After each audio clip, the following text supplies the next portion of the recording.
The air within the cruiser Imperial Vigilant hung thick and still, tasting of the sterile chill born from endlessly recycled life support, yet underscored by inescapable layers of reality, etched into its very structure, a sharp coppery tang of machine oil perpetually weeping from ancient conduits, and the ghostly, ephemeral trails of sanctification incense wafting up from ritual chambers, buried like vital organs deep within the armored prison of the ship's colossal frame.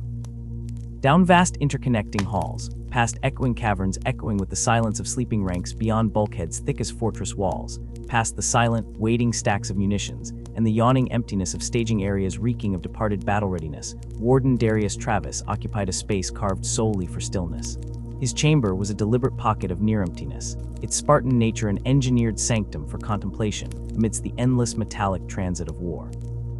Illumination arrived only from a single, ancient lumen globe suspended directly above a scarred metal desk, its shielded lumen glow deliberately muted, casting a palpable golden light that seemed viscous, almost liquid honey thick with the weight of passing millennia, pushing long, unwavering shadows across the surfaces they touched, stretching them obscenely yet elegantly over the battle-scarred artificer gold of his own imposing armor. Fitted around him like scaled skin, the ornately wrought plates radiated a cold solidity. The desk itself offered no distraction, its surface bare save for the intricate patterns etched not by conscious decoration, but by brutal centuries of hard use, a testament to paperwork etched beside violence. Reciting perfectly against its sturdy flank, rested his guardian spear, its haft bearing the deep, smooth polish of countless centuries of grip and vigil, sweat and ichor and fidelity concurrently wearing the metal into a testament of timeless service. Time's relentless attrition had seemingly bypassed the blade entirely, its keen monomolecular edge poised with the same deadly promise as the day it was forged, refusing any implication of dulling decline. To Darius, this was existence rendered into physical form, his own will extended into tangible power. Far more than a simple tool of war, it was an appendage inseparable from his being, the flawless instrument through which his unwavering purpose unfolded eternally in the unimpeachable name of the himself, the God Emperor. His breaths were the slow, rhythmic sighs of stone mountains, steady and deep, drawing in the chill, insensallating rivers of the ship's air. His eyes, analytical, impossibly ancient yet unsettlingly sharp, devoid of mortal moisture or fatigue, traversed the faded inscription upon the leather-bound pages laid open before him.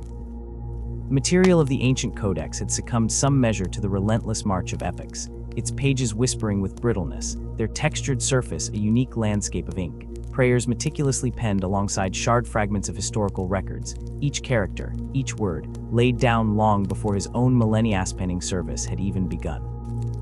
This tome held the distilled spirit of his chapter, a narrative born of the 10,000, a saga ignited beneath skies uncharted before the first dazzling burst of the Great Crusade scattered humanity's banners across the galactic void. That primeval flame was carried forward solely on armored shoulders such as his own.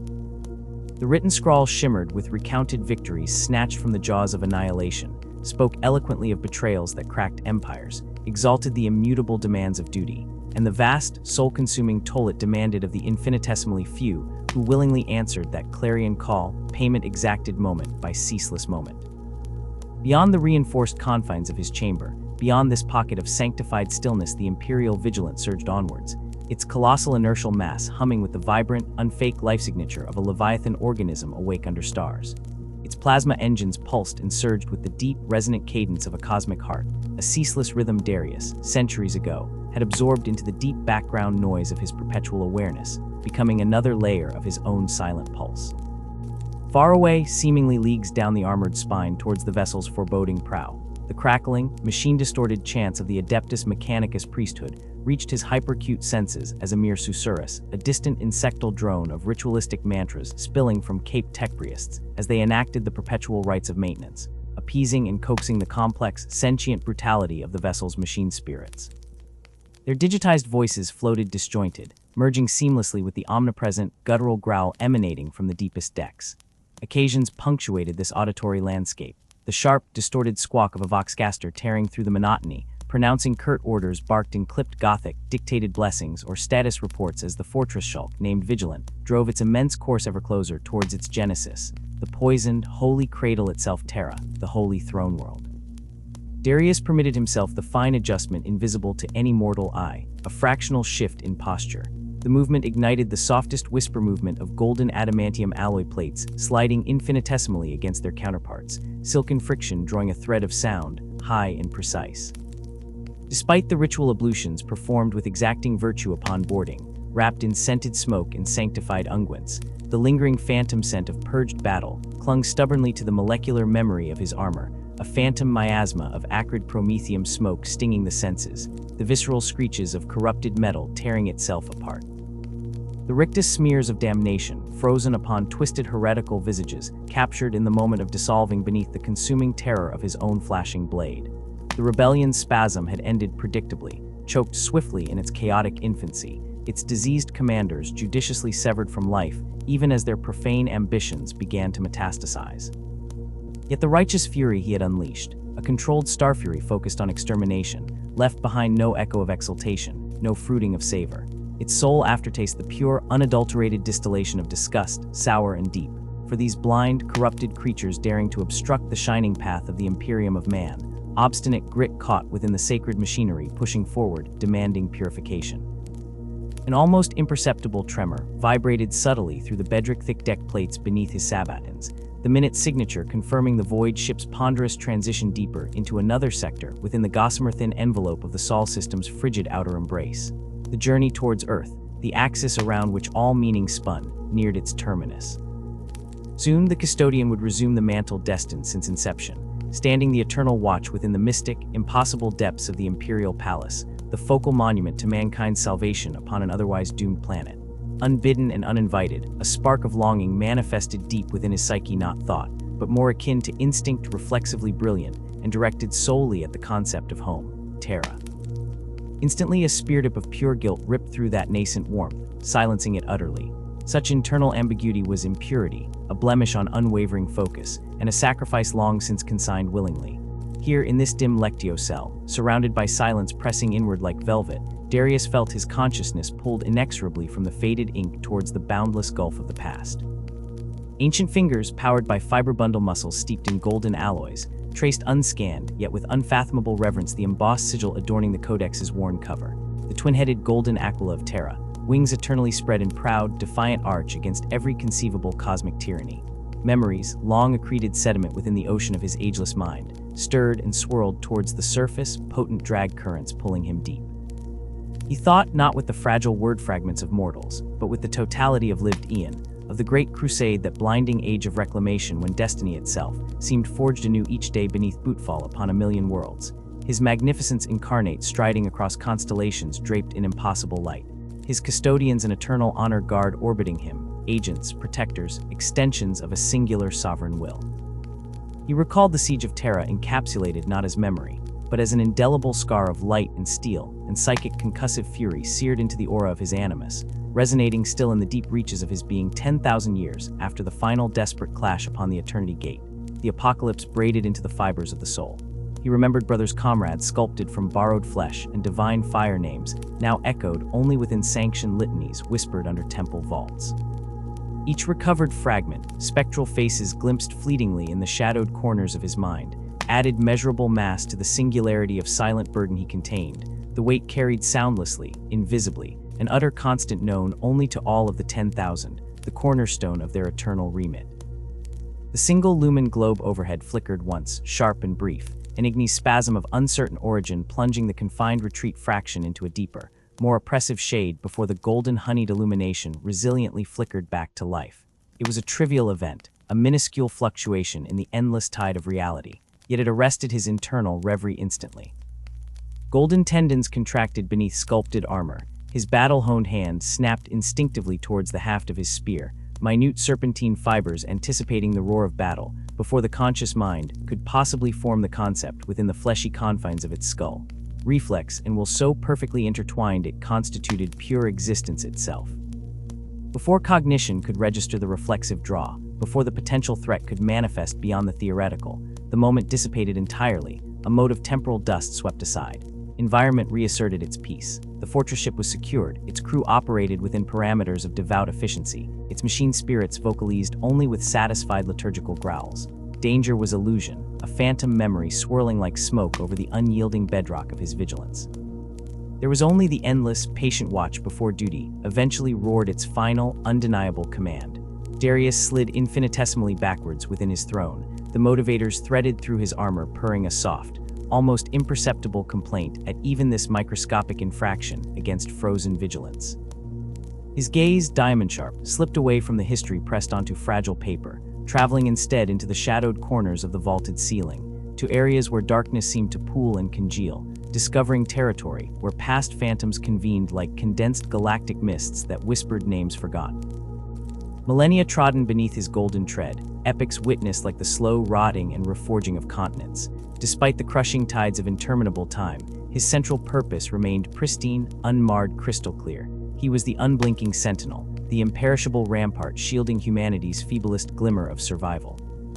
The Emperor perpetually endured upon the throne, and while the animating spark fed Darius's ageless engine, he would be the shield against galactic dissolution, ensuring the sacred flame burned, undimmed. Presently, however, this universe known as silence stretched upon the frame of centuries was sufficient currency for continuation. The galaxy's brilliant diamonds burned ceaselessly just beyond the cruiser's fortified skin, their stark, bitter flame mirrored precisely upon the ever-burnished golden sheen adorning his enormous frame. The journey spun itself out across the interplanetary void, the Imperial vigilant bearing strength, and it seemed at that moment a tangible, soul-wrenched pain inside its adamantium womb, driving towards the place of all origins, unmarked as ever by fanfare or even recognition beyond existence. As the ship navigated the gravitational shoals towards Throne World, the Custodian commenced poised calibration of mind and perfected body to the frequency of the palace's psychic avalanche. He initiated the meditations demanded by the magnitude of eternity he wore. From the silence flowed comprehension of his order's formidable alien genesis inscribed within that haunted silence.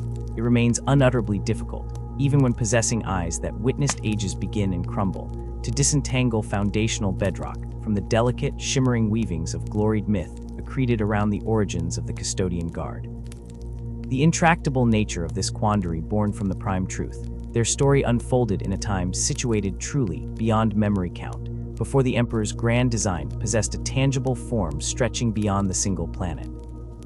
What fragmented understanding we grasped gathered shard-like from forbidden vaults. They were the first, designed uniquely to stand above the mob, not the initial warriors mankind cast screaming towards armies armored with fear, brutal militias unleashed indiscriminately, but the first perfected realization. The flawless shieldsons destined solely to guard the Emperor's visionary ideal unto the universe's eventual heat death. The Custodians formed perfectly the living arch to humanity's desperate Imperium dream. The legend speaks of them as the Emperor's true firstborn, a title heavy with ancestral resonance.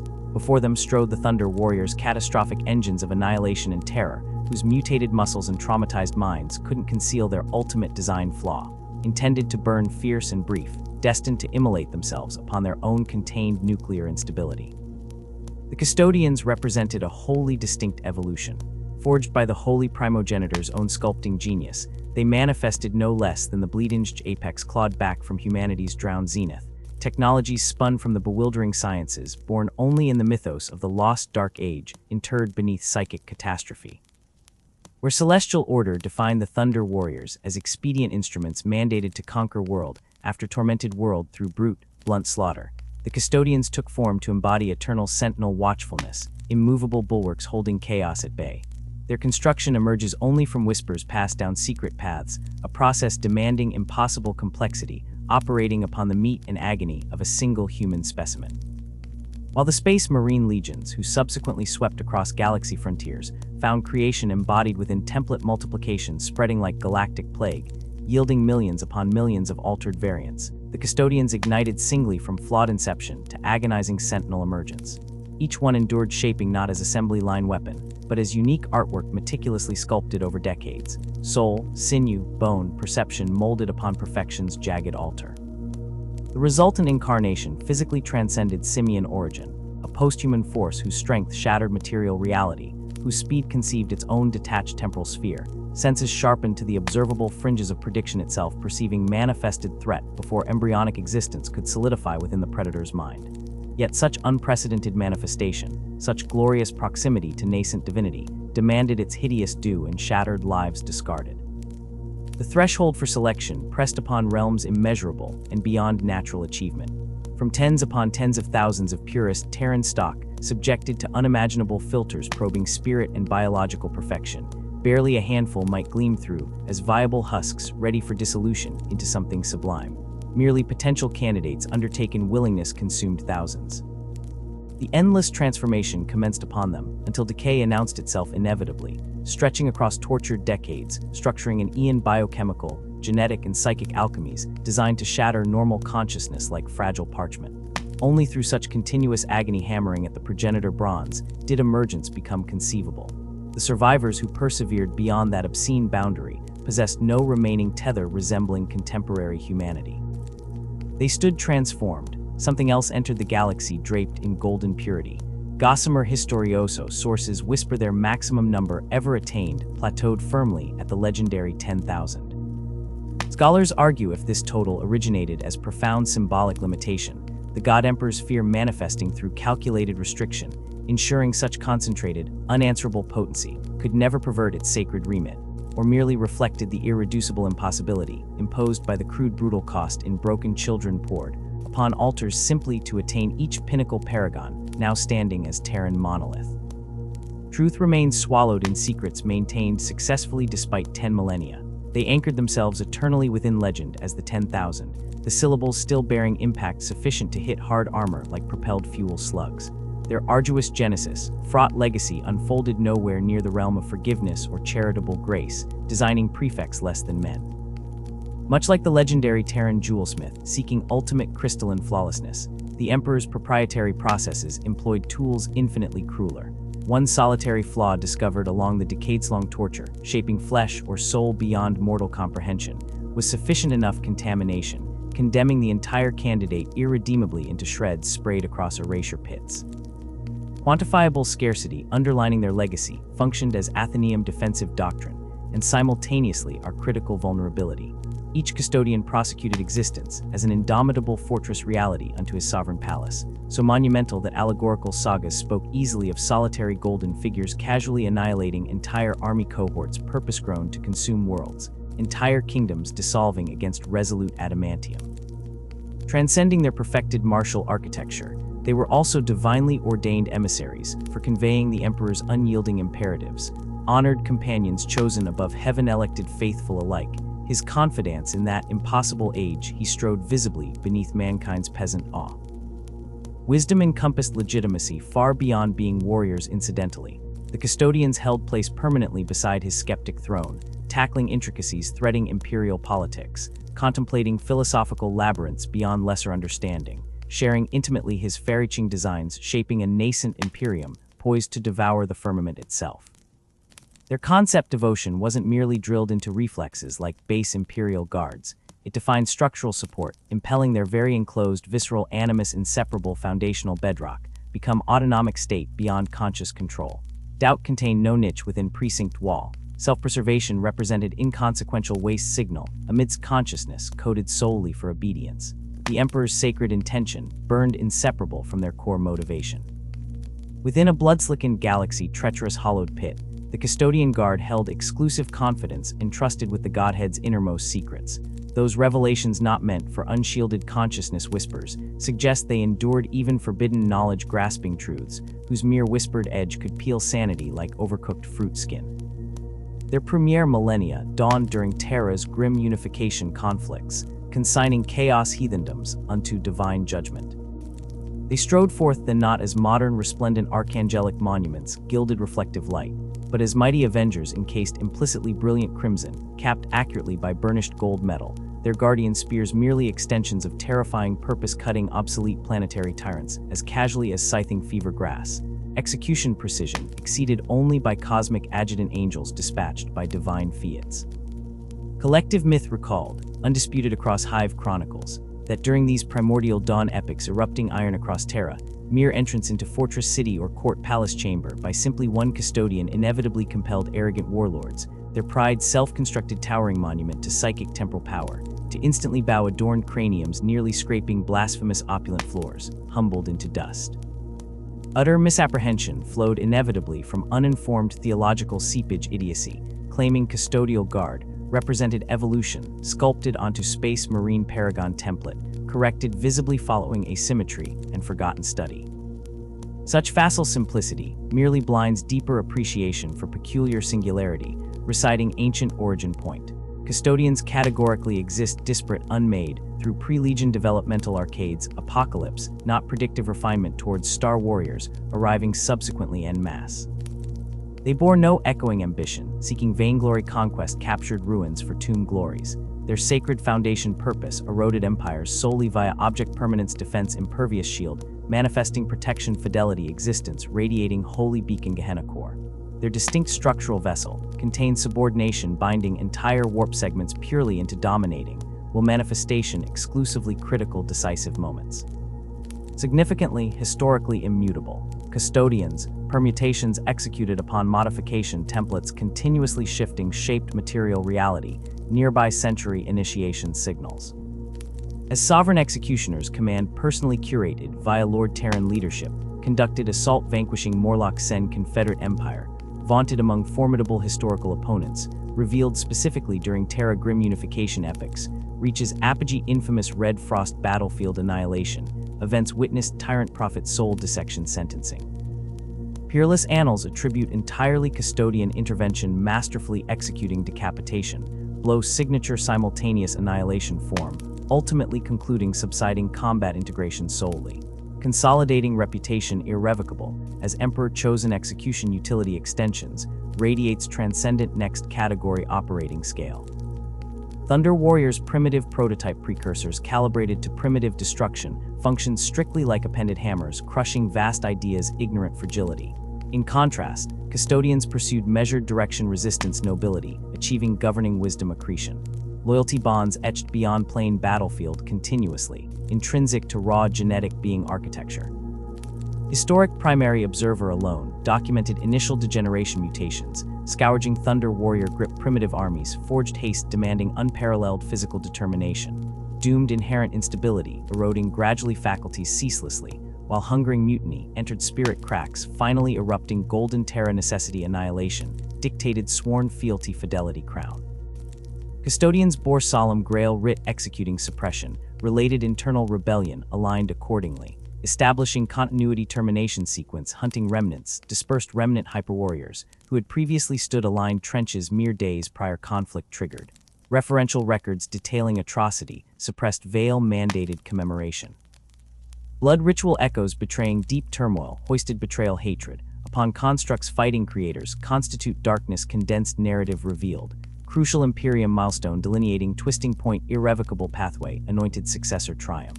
Thunder Warrior's entire patterns defunct page, entered memory ashes silence locked release, according consensus potentially Athena, convening council wisdom conjecture. Existence dissolved regardless resurrection incompleteness, remained documentation unknown destruction, alongside psychic trauma signifying sacrifice, prefer oblivion covers weeping pages stands resolution.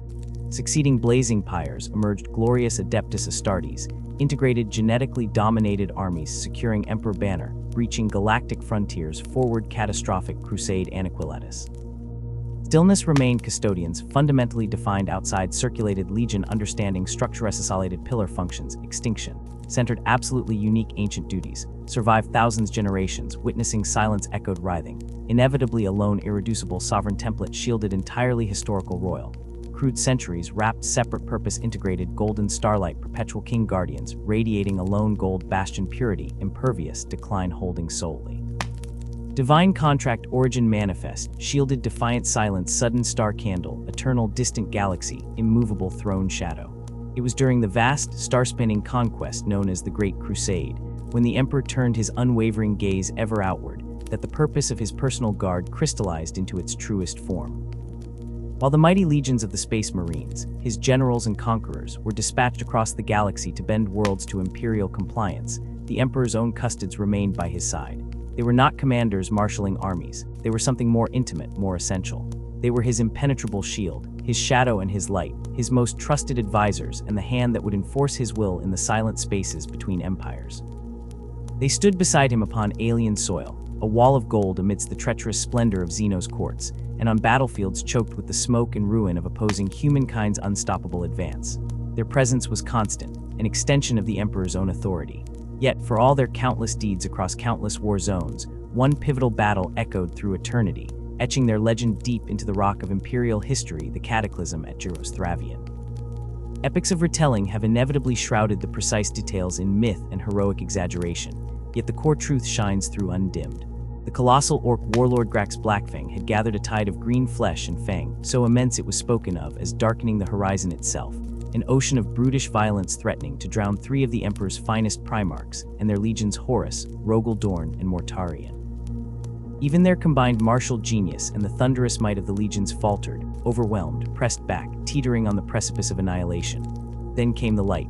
Descending from the resplendent golden battle barge Bucephalus, the Emperor himself strode into the carnage, a god of war personified, his armor ablaze with power, and behind him, 1,000 custodians, his eternal companions, plunged into the fray.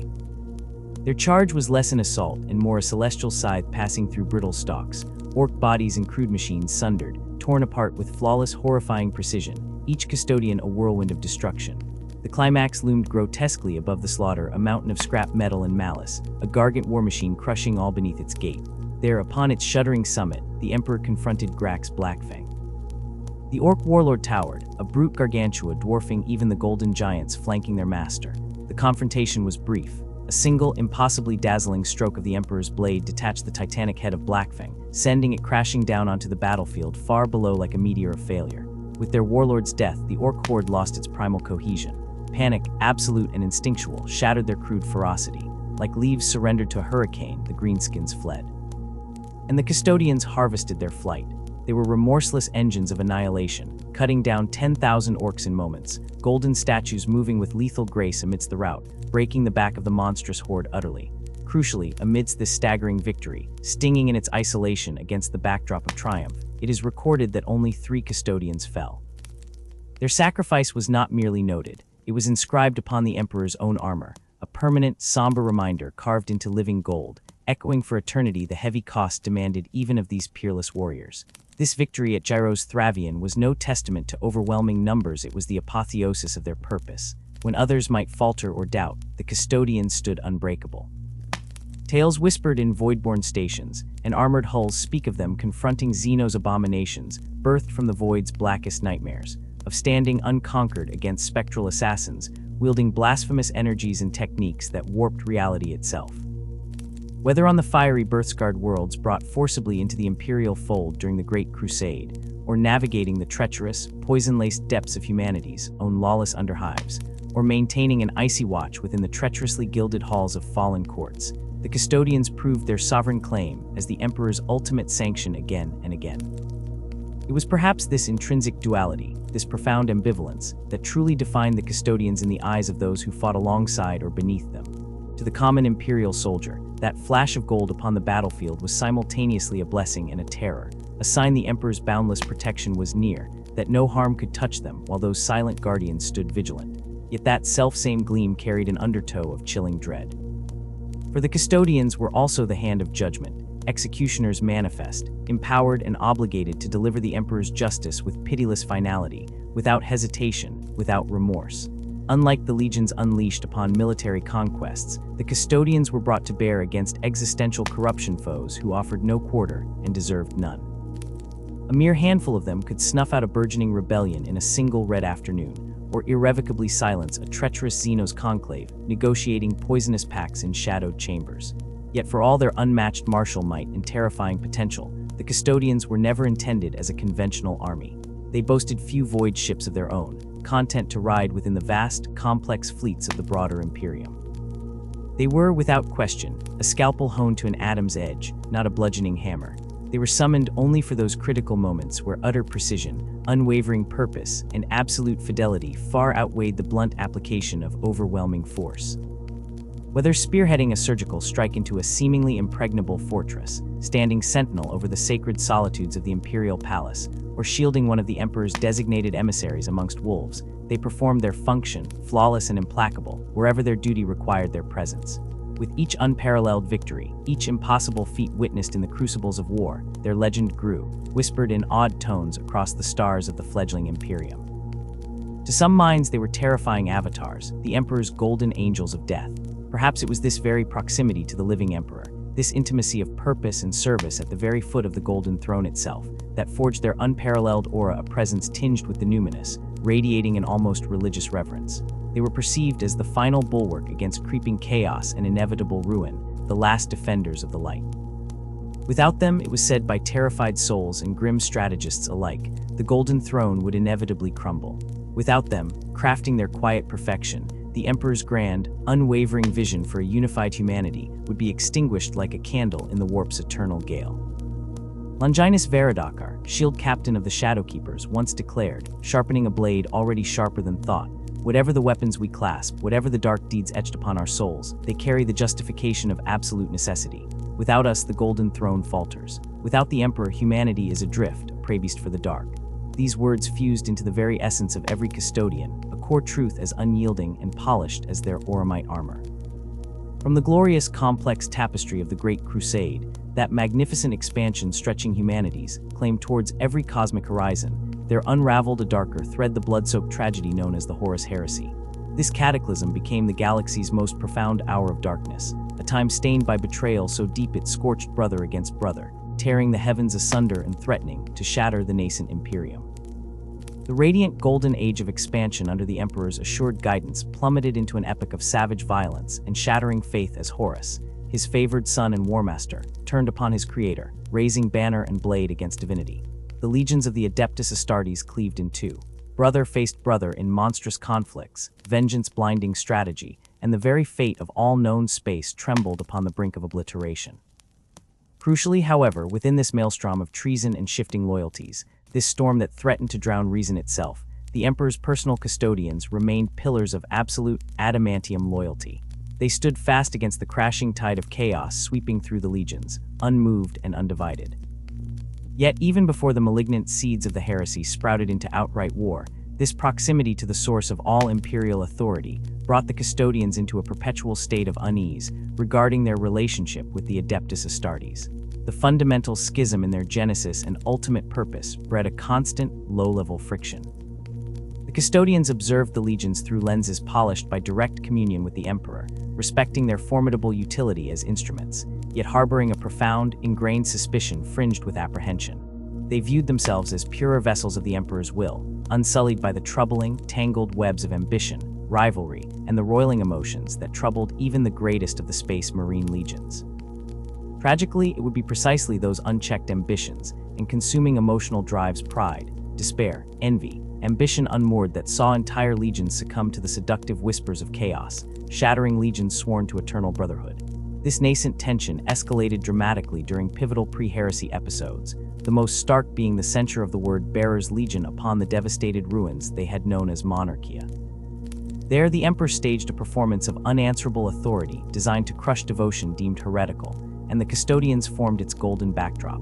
They stood as impassive statue guardians, witnessing the Emperor's glacial fury made manifest, their very presence a silent, unshakable contrast to the barely contained, desperate resentment radiating from Lorgar Aurelian and his humiliated warriors, the word-bearers.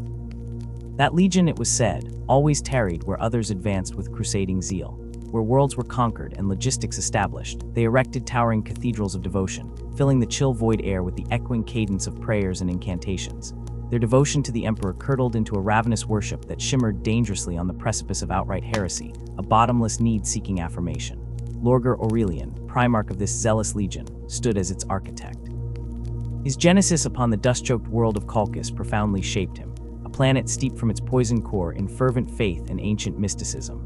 Lorgar imbibed this desperate sense of divinity until it defined his veins. When the Emperor at last discovered his errant son amidst Colchis' pious throngs, he did not perceive, perhaps willfully blinded by paternal hopes, how deeply that world's theological toxins had seeped into Lorgar's spirit. Though the Emperor sought to shepherd humanity into the rational light of science and reason, freeing minds from ancestral superstitions, his son beheld only a divine being clad in mortal flesh, a god beyond gods. This foundational, unshakable belief became the pivot upon which tragedy lurched inevitably towards disaster. Under Lorgar's obsessive gaze, the word-bearers pressed onwards, yet their great crusade bore a singular, consuming vision, uniting humanity not merely beneath the Emperor's rule, but within the consuming furnace of his worship. Every compliant world was marked with towering shrines, intricate doctrines were meticulously transcribed and enforced, and the faithful were gathered in dizzying multitudes, hailing the emperor as the one true source of light. To the word-bearers, conquest meant not just securing fealty, but winning souls. They were gray-armored missionaries radiating zealous conviction as they shattered enemies, their crusade progress deliberately slowed by the sheer weight of their own relentless proselytizing across subjugated planets. The emperor, whose silence had been interpreted by Lorgar as tacit approval, grew increasingly dismayed and ultimately furious as evidence of this burgeoning cult mounted. The Great Crusade was to forge a realm united in secular truth, governance grounded upon logic and empirical understanding, freed forever from the chains of unfounded belief. Yet here stood Lorgar, his son, his creation, encouraging temples to rise skyward and societies to kneel in veneration of his own father as a divinity. The emperor's mounting silent storm, mistaken for divine indifference, finally reached its terrifying peak at Monarchia. Raised upon the world of Kur by the word-bearers in a fever of devotional effort, Monarchia stood as the perfect city, an urban symphony composed purely of faith. It soared with majestic cathedrals, its streets vibrated with perpetual hymn, and the lives of its inhabitants were utterly dedicated to the emperor as God incarnate. Its very existence was defiance incarnate, a rejection of the foundational pillars upon which the emperor sought to build his imperium. It was citadel faith erected upon ground desecrated by imperial truth. Silence was impossible. Action, crushing and absolute, was the sole answer he could offer the affront. In the year 964 M30, the emperor summoned Robout Guilliman and the Ultramarines, the 13th Legion, paragons of reason and proven upholders of disciplinary purity. Their primarch stood as the very model of structured, rational leadership, according to the imperial truth etched into his soul. And accompanying them, an unspoken sentence carved in gold, came the Custodians, flanked by the Sigillite Malcador, a gaunt shadow bearing the full weight of the emperor's impending wrath. Together, this felt presence descended upon Kur. Monarchia was scourged from existence in a campaign measured in agonized hours. The Ultramarines methodically shattered the city's majestic spires, reducing its glory to choking grit on the wind, filling the sky with fire and the stunned populace with dread. Grueling atomics cracked foundations and structural prowess honed over millennia laid waste where zealotry had labored. By the time the word-bearers arrived, summoned by an imperial distress call deliberately permitted to reach them, they discovered only the smoldering bones of their perfect city, an apocalyptic landscape of ruin where joy once echoed. Upon their landing, grim anticipation met with eerie stillness. Only the outraged command issued by Guilliman shattered the silence: descend to the surface and receive the Emperor's verdict. Lorgar, his pride evoked and his legion tormented by confusion, obeyed. Word-bearers in their thousands stood amidst the ashes of their most sacred creation, staring in communal horror at obliterated devotion. It was then, amidst this psychic wound carved upon the planet, that the Emperor manifested. He did not descend with consolation. He bore only the unblinking light of truth set to shatter illusion. With mere thought, he exerted an irresistible psychic imperative compelling the entire legion, Lorgar included, to their knees in the toxic dust of their shattered dream. His impossibly amplified voice rang with devastating clarity over the landscape of spilled devotion and broken stone. He denounced their actions as a monstrous betrayal of the imperial truth's fundamental precepts. He declared, without room for divine equivocation, that he was no god, that their idolatrous worship poisoned the very wellspring of the Imperium he had forged at agonizing cost. The chastisement struck Lorgar with the force of a collapsing sun. His universe imploded. The keystone of his existence crumbled to ash beneath the divine denial. His faith, a structure painstakingly raised over decades, was vaporized. The word-bearers were left hollowed, kneeling in illegitimate shame. The people of Kur, this emperor declared with finality unbending, were abandoned to the desolation they had embraced through misplaced worship. For Lorgar Aurelian, Monarchia was not a correction, it was cosmic oblivion manifest. His meticulously constructed reality lay in ashes, leaving nothing but an insatiable spiritual void colder than the void between stars. And into that crushing darkness bloomed corvidae feathers, synthesizer voices dripping poison offered as honey. The ruinous powers of the warp, eternally vigilant for souls teetering on such precipices of despair, whispered promises directly into the echoing hollow where faith once burned. Where the light denied purpose and affirmation, the dark offered sublime power and absolute belonging. Guided, seduced by the insidious counsel of Cor Pharon and Erebus, his inherited nightmare tutors, Lorgar began his precipitous descent into damnation's heart. Shadow oaths were sworn. In deepest secrecy, hidden beneath the Legion's public crusade activities, the word-bearers turned away from the failed light, embracing the dark pantheon of chaos as the only gods worthy of worship. For decades, this monstrous heresy grew, seeded like a plague throughout the very fabric of the nascent Imperium, preparing meticulously for the betrayal that would shatter the stars and jar the fundamental order of existence. Monarchia, the Emperor's calculated devastation intended to quash dangerous zeal, had not humbled Lorgar, it broke him. And from those ruins, crawling forth on broken faith, his legion rose reborn under a new, infinitely darker aspect. Monarchia forced the eyes of the Custodians wide. It demonstrated starkly that the Adeptus Astartes were capable of profound loyalty, bordering on the absolute, yet such inherent devotion, powerful as a stellar forge, could be bent, twisted, and ultimately poisoned into a fanaticism that eclipsed reason. Their innate strength became their ultimate vulnerability.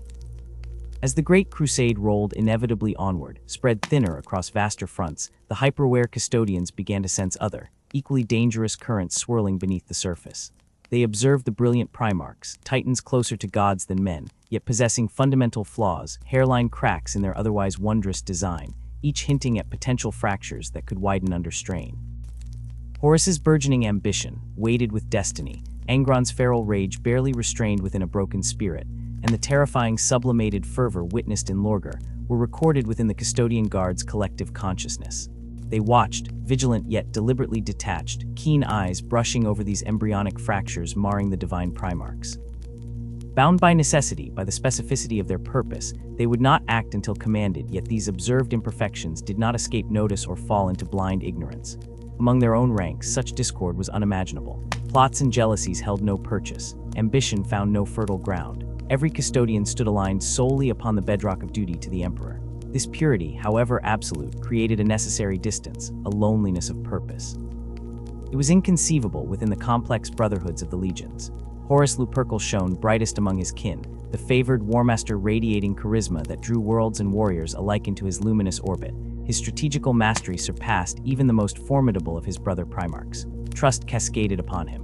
Whispered prophecies suggested the Emperor granted Horus unparalleled favor, sharing secrets beyond the ken of others. The Custodians obeyed unquestioningly, carrying out any order issued by the Emperor's designated herald. Yet simmering beneath the surface of that obedience was a constant, unspoken vigilance. They watched Horus, and indeed all the Primarchs, with an ingrained wariness, a buffer maintained not for lack of faith in their martial might, but as a necessary mantra to preserve unimpeachable impartiality. It was within this prepared distance, this trained quarantining of their absolute observation, that the Custodians noted the simmering feuds, rivalries, and the jealous silences brewing silently within the Astartes legions. They noted changes in tone, tiny shifts in deference. They perceived the ambitious web spun by Horus to cultivate factions around himself and isolate others. They understood the gathering cloud hinted at by the brokenness reflected in a Primarch's eyes or the fury barely leashed within another. They observed the bitter resentment festering amongst sons who felt overlooked. They saw it all, unforgotten and unforgot. Quietly within the sunlit chambers atop the palace spire, within the gleaming halls guarded by unwavering speckles of gold in the deep night, the Custodians witnessed the golden age corroding at its joints, moment by treacherous moment. The slow poison of bitterness crept far beyond merely the spasming grasp of rebellious galactic nobles. A deeper, more insidious corruption festered in the very marrow of humanity. Across imperial worlds, governors clutching newfound power like stolen gems began to chafe against the iron collar of compliance, their whispers twisting into seditious plots or blasphemous pleas, reaching outwards into the seductive, cancerous embrace of the forbidden warp. The Custodian Guard became the unseen surgeon's knife, dispatched to excise these burgeoning cancers, hunting corruption through the stinking, claustrophobic gloom of Terran underhives, their golden presence incongruous amidst dripping pipes and teeming despair, and stalking hidden treason within the echoing marble council chambers of distant segmentum capitals. These were grim duties, executions carried out as the Emperor's unflinching avatars, the final, silent judgment. Yet during these purgations, even within the custodial hearts shielded by millennia of conditioning, a profound unease blossomed alongside every act of purged heresy. The Emperor, their master and guiding light, had withdrawn. Where once his radiant presence had been felt across the Imperium, a beacon of unity and purpose, directing vast crusades with a word, he had become increasingly absent, reclusive, retreating deep into the sanctified labyrinths beneath the Imperial Palace, consumed entirely by a project veiled in impenetrable secrecy. Shielded doors previously open to their silent vigilance slammed shut. Even the innermost circle of guardians found themselves restricted to the outermost antechambers of his sanctum, left only with the faint, unsettling residue of immeasurable psychic effort emanating from sealed depths. Whispers, quiet yet profoundly dangerous, began to spread even among these most loyal souls concerning the nature of this monumental endeavor. Bound by sacred duty to safeguard the Emperor and his works yet denied crucial understanding, they could only speculate, piecing together fragments of forbidden lore. It was said the Emperor sought to forge a gateway, not merely a tunnel but something vastly more profound, a stable webway woven through the treacherous Empyrean itself. This ultimate liberation, freeing humanity forever from the perilous necessity of warp travel, and shielding it from the predations of the demonic psyches that raged within, promised a future secure for 1,000 ages. Yet even this dazzling potential couldn't eclipse the gathering darkness spawned by his withdrawal. His immense, singular focus on this project siphoned his presence from the governing body of his nascent Imperium, a vacuum into which treachery flowed like poison water. The Webway project was desperately grandiose, an audacious attempt to replicate the ancient alien science of the vanished Eldar, to carve a stable passage through the roiling, nightmare sea of unreality. Such cosmic ambition, however, was a blade balanced over the heart of Terra itself. As the Emperor labored, his immense psychic exertions strained the fragile barrier, separating the calm sanity of the material realm from the roiling insanity of the immaterium.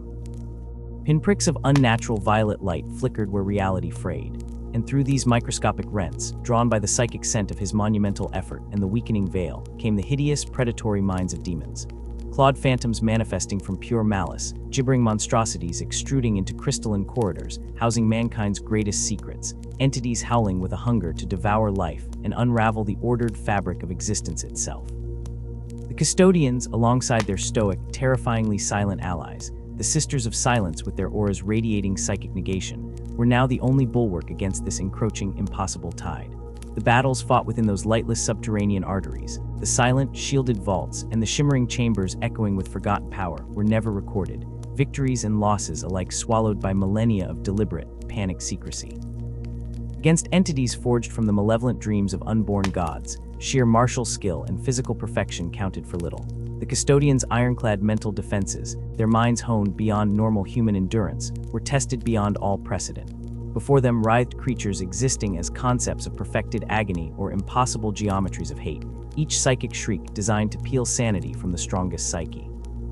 The Sisters' invaluable anchors of cold, nullifying silence created pockets of unnatural calm amidst the screaming inferno, their pariah fields causing demonic flesh to fizzle and dissipate with agonizing slowness. Together, shoulder to shoulder in corridors slick with ichor and the residue of shattered souls, they held the impossible line. Yet, for all their godlike prowess and unwavering resolve, the Custodians bled. They fell. Myths in gold and crimson, tarnished and rent by the immaterial horror spilling from the warp, though cracks traced by their own emperor's impossibly ambitious work. Gilded armor hissed as it dissolved in acid excreted by nightmares, limbs flailed by impossible force before being shorn by warp-whipped blades. Loss piled upon harrowing loss, the halls echoing with the fading psychic resonance of fallen guardians, yet the shield wall never truly broke, for they knew with chilling certainty the chaos outside the palace walls was a lesser shadow to the utter extinction promised by failure here. They fought not merely for a world, but for the species they shielded. Sadly, tragically, the Webway project shattered. Its catastrophic implosion tore a massive, agonizing wound in reality itself, breaching the containment held for decades by blood and sacrifice. An endless, hateful tide of demons cascaded through the resulting opening, a screaming cataract of damnation threatening to drown the Imperial Palace and smear Terra from existence.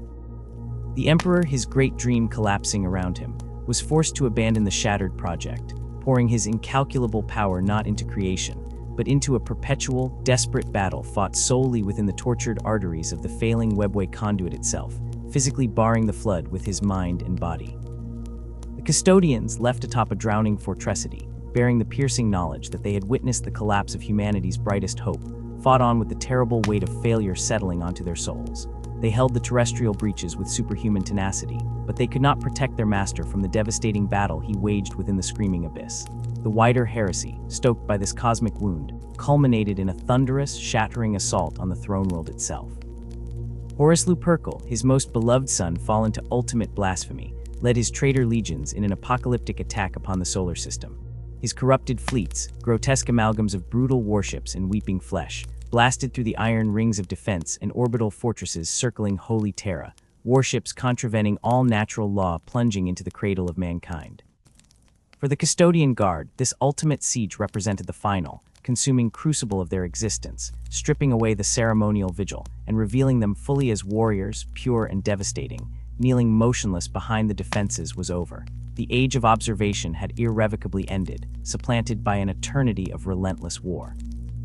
As the bloated shapes of the traitor armada choked the skies, blotting out Terra's sun with vessel upon nightmarish vessel, casting ominous dancing shadows across pilgrim-haunted avenues and the monumental plazas of opulent majesty, the Custodians readied themselves for a fight unlike any other. The defense of their silent emperor, his sprawling sanctumcity, the soul of his Imperial Palace, the dwindling hope for any human future. The fortification of Terra was a task of staggering magnitude, diligently directed by Rogel Dorn, the stoic primarch of the Imperial Fists, architect god of enduring battlements. The Custodians, whose singular prowess might eclipse that of entire squads of Astartes, recognized with grim humility that Dorn's genius for siegecraft and planetary defiance was monumental, surpassing any individual skill or insider knowledge of the palace's topography they possessed. In this vast construction of shields upon shields, they served not as commanders, but as counselors and potent, strategic tools, lending their unique insights into defensive warfare practices gleaned from defending humanity's birthplace for centuries. Their mere golden presence on the ramparts, a shining, indomitable symbol of unbroken loyalty that ignited desperate hope among shattered soldiers. When the traitor tide finally crashed against Terra's bulwarks, the assault was an unholy melange of brutal siege engines vomiting searing plasma, fanatical hordes of heretics surging forward on waves of their own dead, and the thunderous, reality-shaking tread of gargantuan chaos titans, once imperial wardens now bent and reshaped into weapons of planetary defilement, their corrupted power fields crackling with blasphemous runes. The sky itself rained fire as orbital bombardments seared the heavens, smashing districts into glassed craters. Even the adamantium-capped walls of the Imperial Palace trembled visibly, a geological shiver running through its colossal embrace under the relentless onslaught. Naturally, the Custodians surged towards the critical points, the weak links where defenses strained towards utter rupture, their peerless armor reflecting beams of fractured daylight through cavernous openings created by imploded defenses, appearing like divine wrath remnants themselves amidst the smoke and collapsing architecture. It was before the Eternity Gate where their deepest resolve and skill were stretched unto breaking. This colossal, adamantium portal, the monumental last door sealing the innermost sanctum against the world, became the consuming fixation for Horus's unholy fury. The emboldened sons of Horus, Korabrothers to treachery, the inexhaustibly resilient Death Guard rotted with celestial paunch, and mutated, braying packs of demonic entities hurled themselves against the loyalist shield wall, not with tactical consideration or semblance of strategy, but with sheer, overwhelming mass and spite. Their corrupted zeal, fueled by chaos tapestries woven into their souls, saw them throw literal bodies into the defenders like sluicing meat towards a waste disposal portal, heedless of survival, intent only on corroding the loyal resistance. These relentless waves threatened to swamp even the power-armored bulwarks that doggedly held position atop mountains of their own slain. Custodians formed the crucial keystone of the defense at this Gate of Souls. Each siphoned trooper measured his place not in meters, but in howling corridors of foes unmade before their guardian spears manifested dying noises. Each of these golden giants stood as an unmovable, self-contained fortress, seizing key orbital zones, where entire companies of lesser reinforcements would have melted away like ice shells flooring during orbital vaporization into solar vapor. The battle for the Eternity Gate rapidly devolved into a crushing contest of wills. These mutated Astartes, masters of broken armors who had once directed sanctified warfare tactics honoring their divine father, now sought only the desecration of everything he had meticulously constructed. Or the Custodians, who perceived even loyal Astartes' guarded respect with a faint quantification of being powerful yet fundamentally flawed instruments. The treasonous sight before them cut with immense gravity each traitor marine slaughtered was not merely a military setback, but a profoundly personal wound, a visible scab ripped away to expose the rotting flesh beneath, an agonizing reminder of loyalty's infinite fragility and pride's horrifically destructive price staining their shining reliability.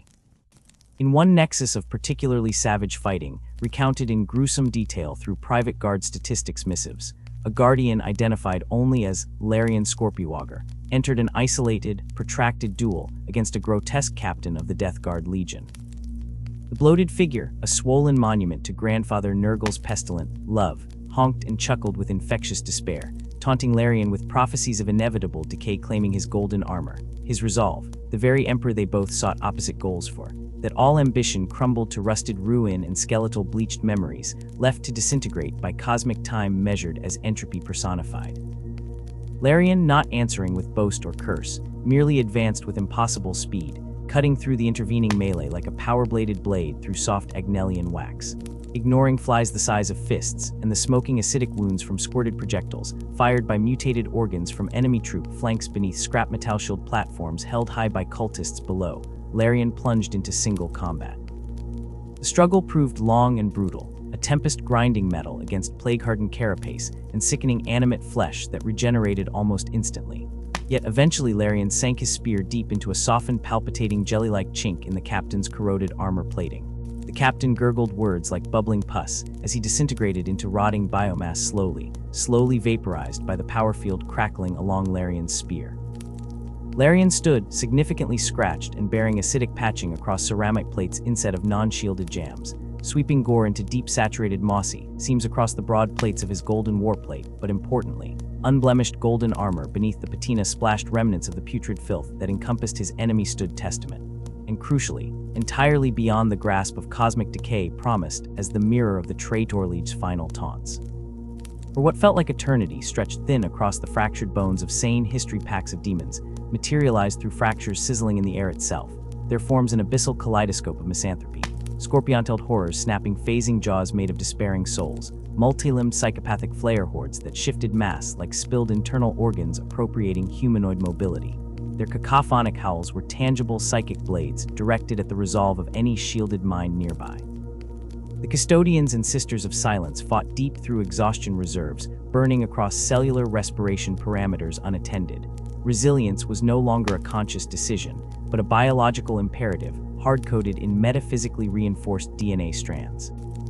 The presence of the sisters provided Vanira's carefully constructed lies, evaporated like acid mist under the searing, silent judgment radiating from the Emperor's gaze.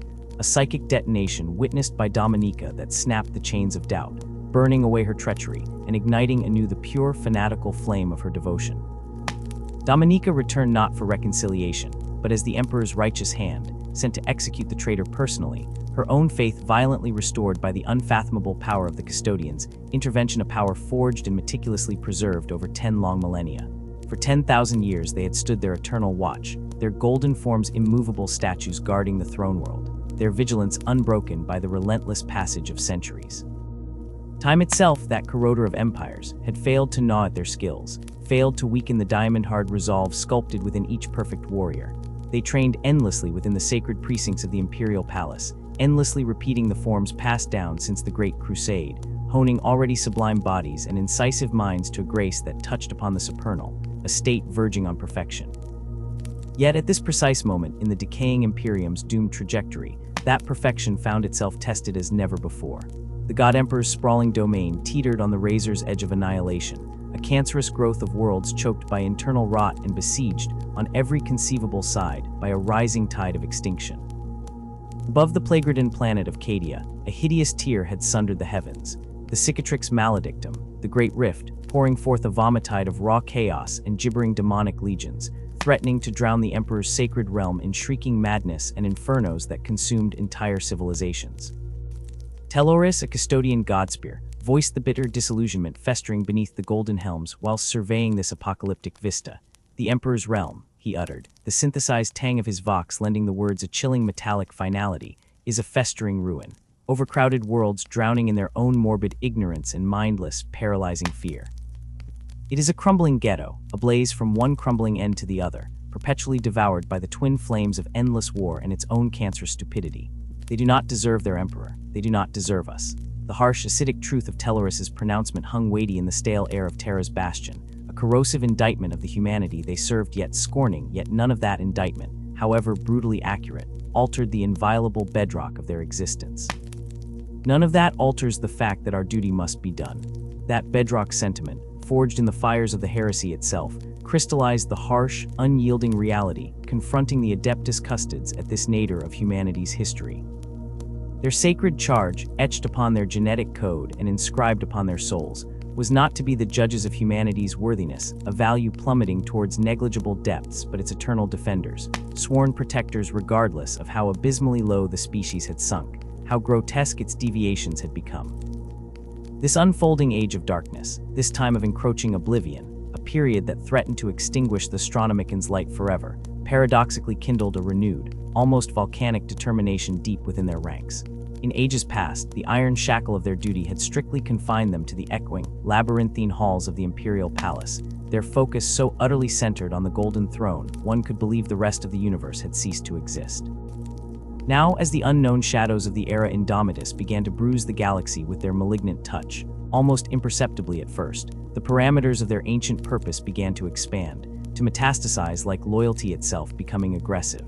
The Custodes were taking their primordial vow of protection, that core imperative to safeguard the Emperor, to its ultimate, devastating conclusion. They would not merely sit back and defend the Emperor's fractured realm passively, waiting for the Xeno's claw or the demonic maw to breach the walls.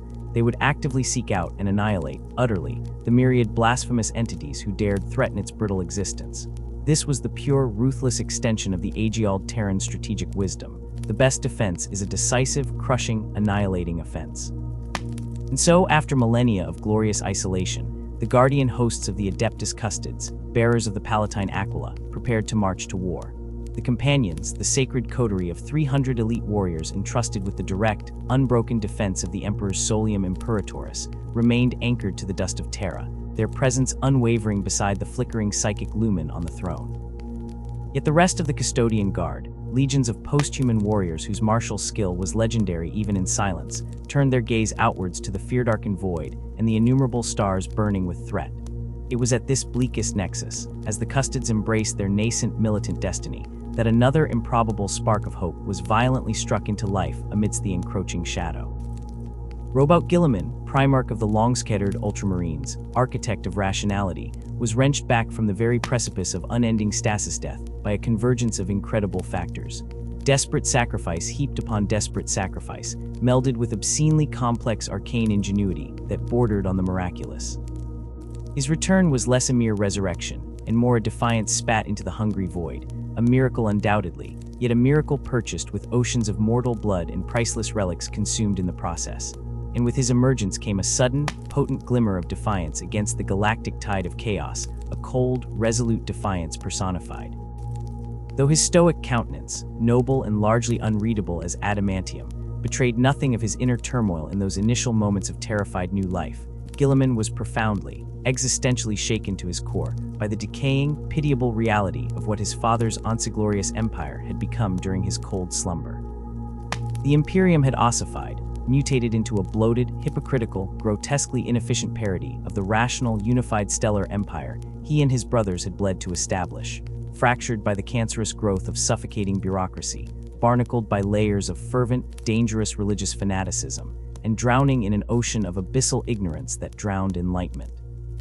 A lesser being, faced with such profound unpleasantness, such institutionalized decay crushing the spirit, might have succumbed to paralyzing grief or lashed out in furious, scathing condemnation of the benighted High Lords stewarding this carrion state into dissolution. Guilliman, forged from the Emperor's own blood and will, did neither. Instead, the shock petrified into a harder substance within him, an unbreakable core of action.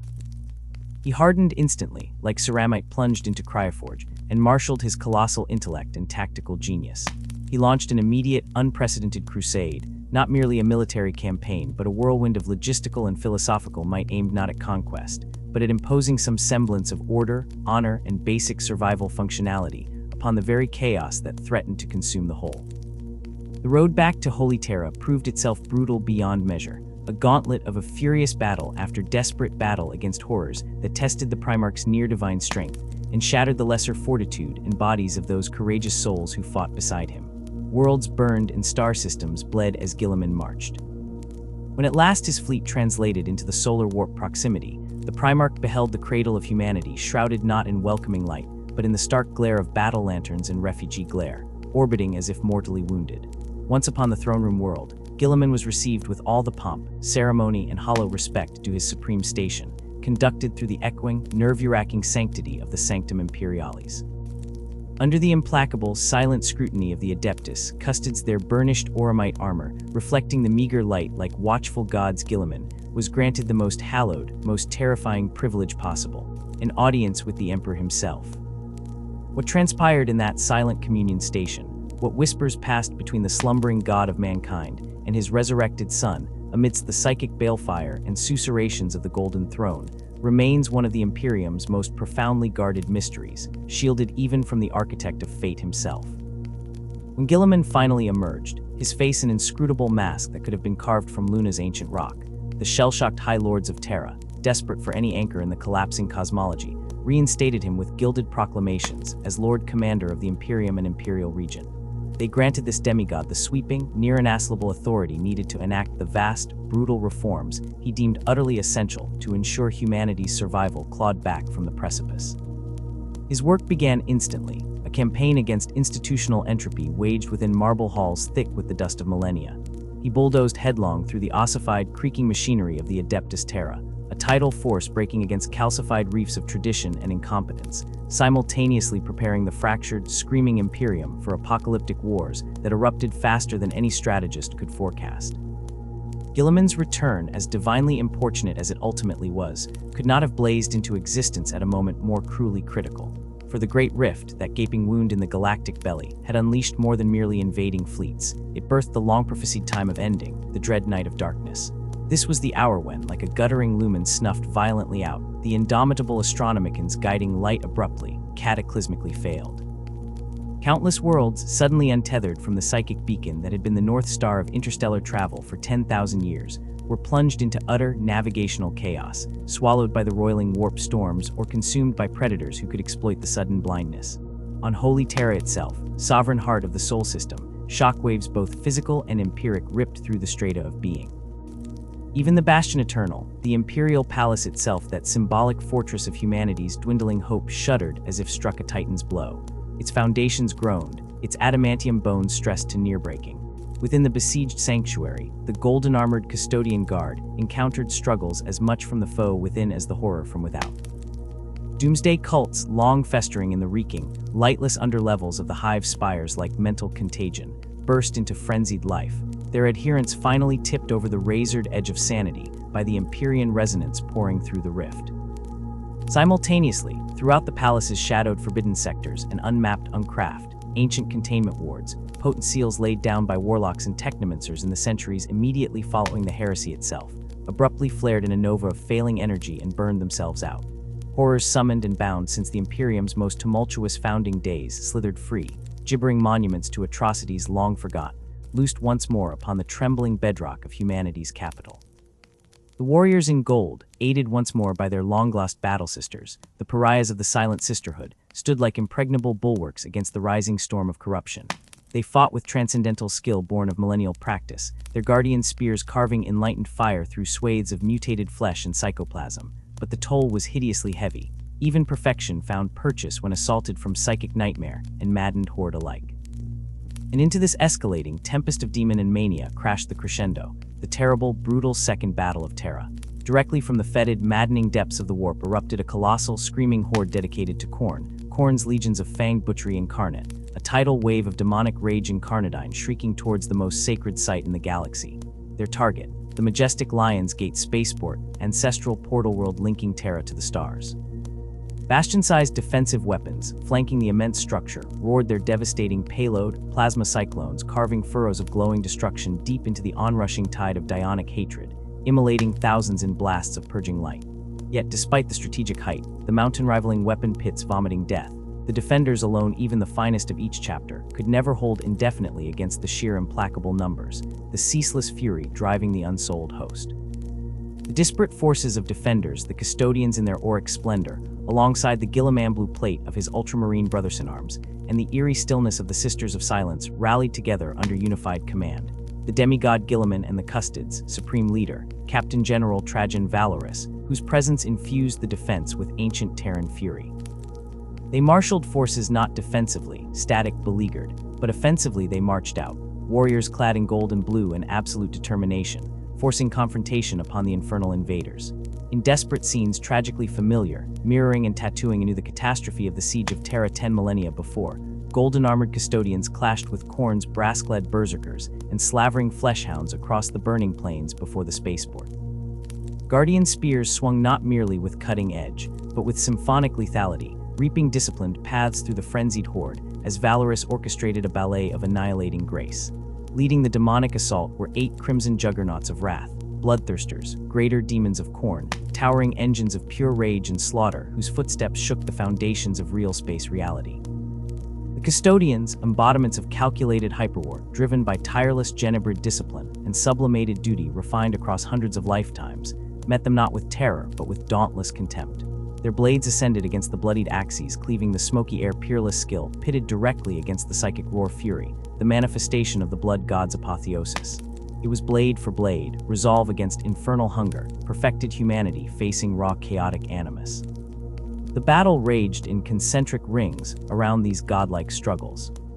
Slowly, methodically, despite tremendous casualties mounting in golden armor about them, the towering engines of psychic rage began to fall one by one, blasted into scattered brass shards and acidic haze by bolter discharges capable of razing city blocks, or dragged down and terminally sundered by the combined heroic might of warriors, whose service stretched back further than history's remembered heroes who had stood silent guard over the Emperor, while common knowledge forgot them entirely. Victory, when it finally shuddered into brutal existence, did so at a terrible, horrific toll. Noble defenders whose lives spanned thousands of years of faithful, unbroken service were finally, irrevocably brought low, their perfect forms pierced and shattered by Khorne's brazen weapons wielded by champions fueled solely by rage. Their sacrifice stained sacred Terran soil crimson gold.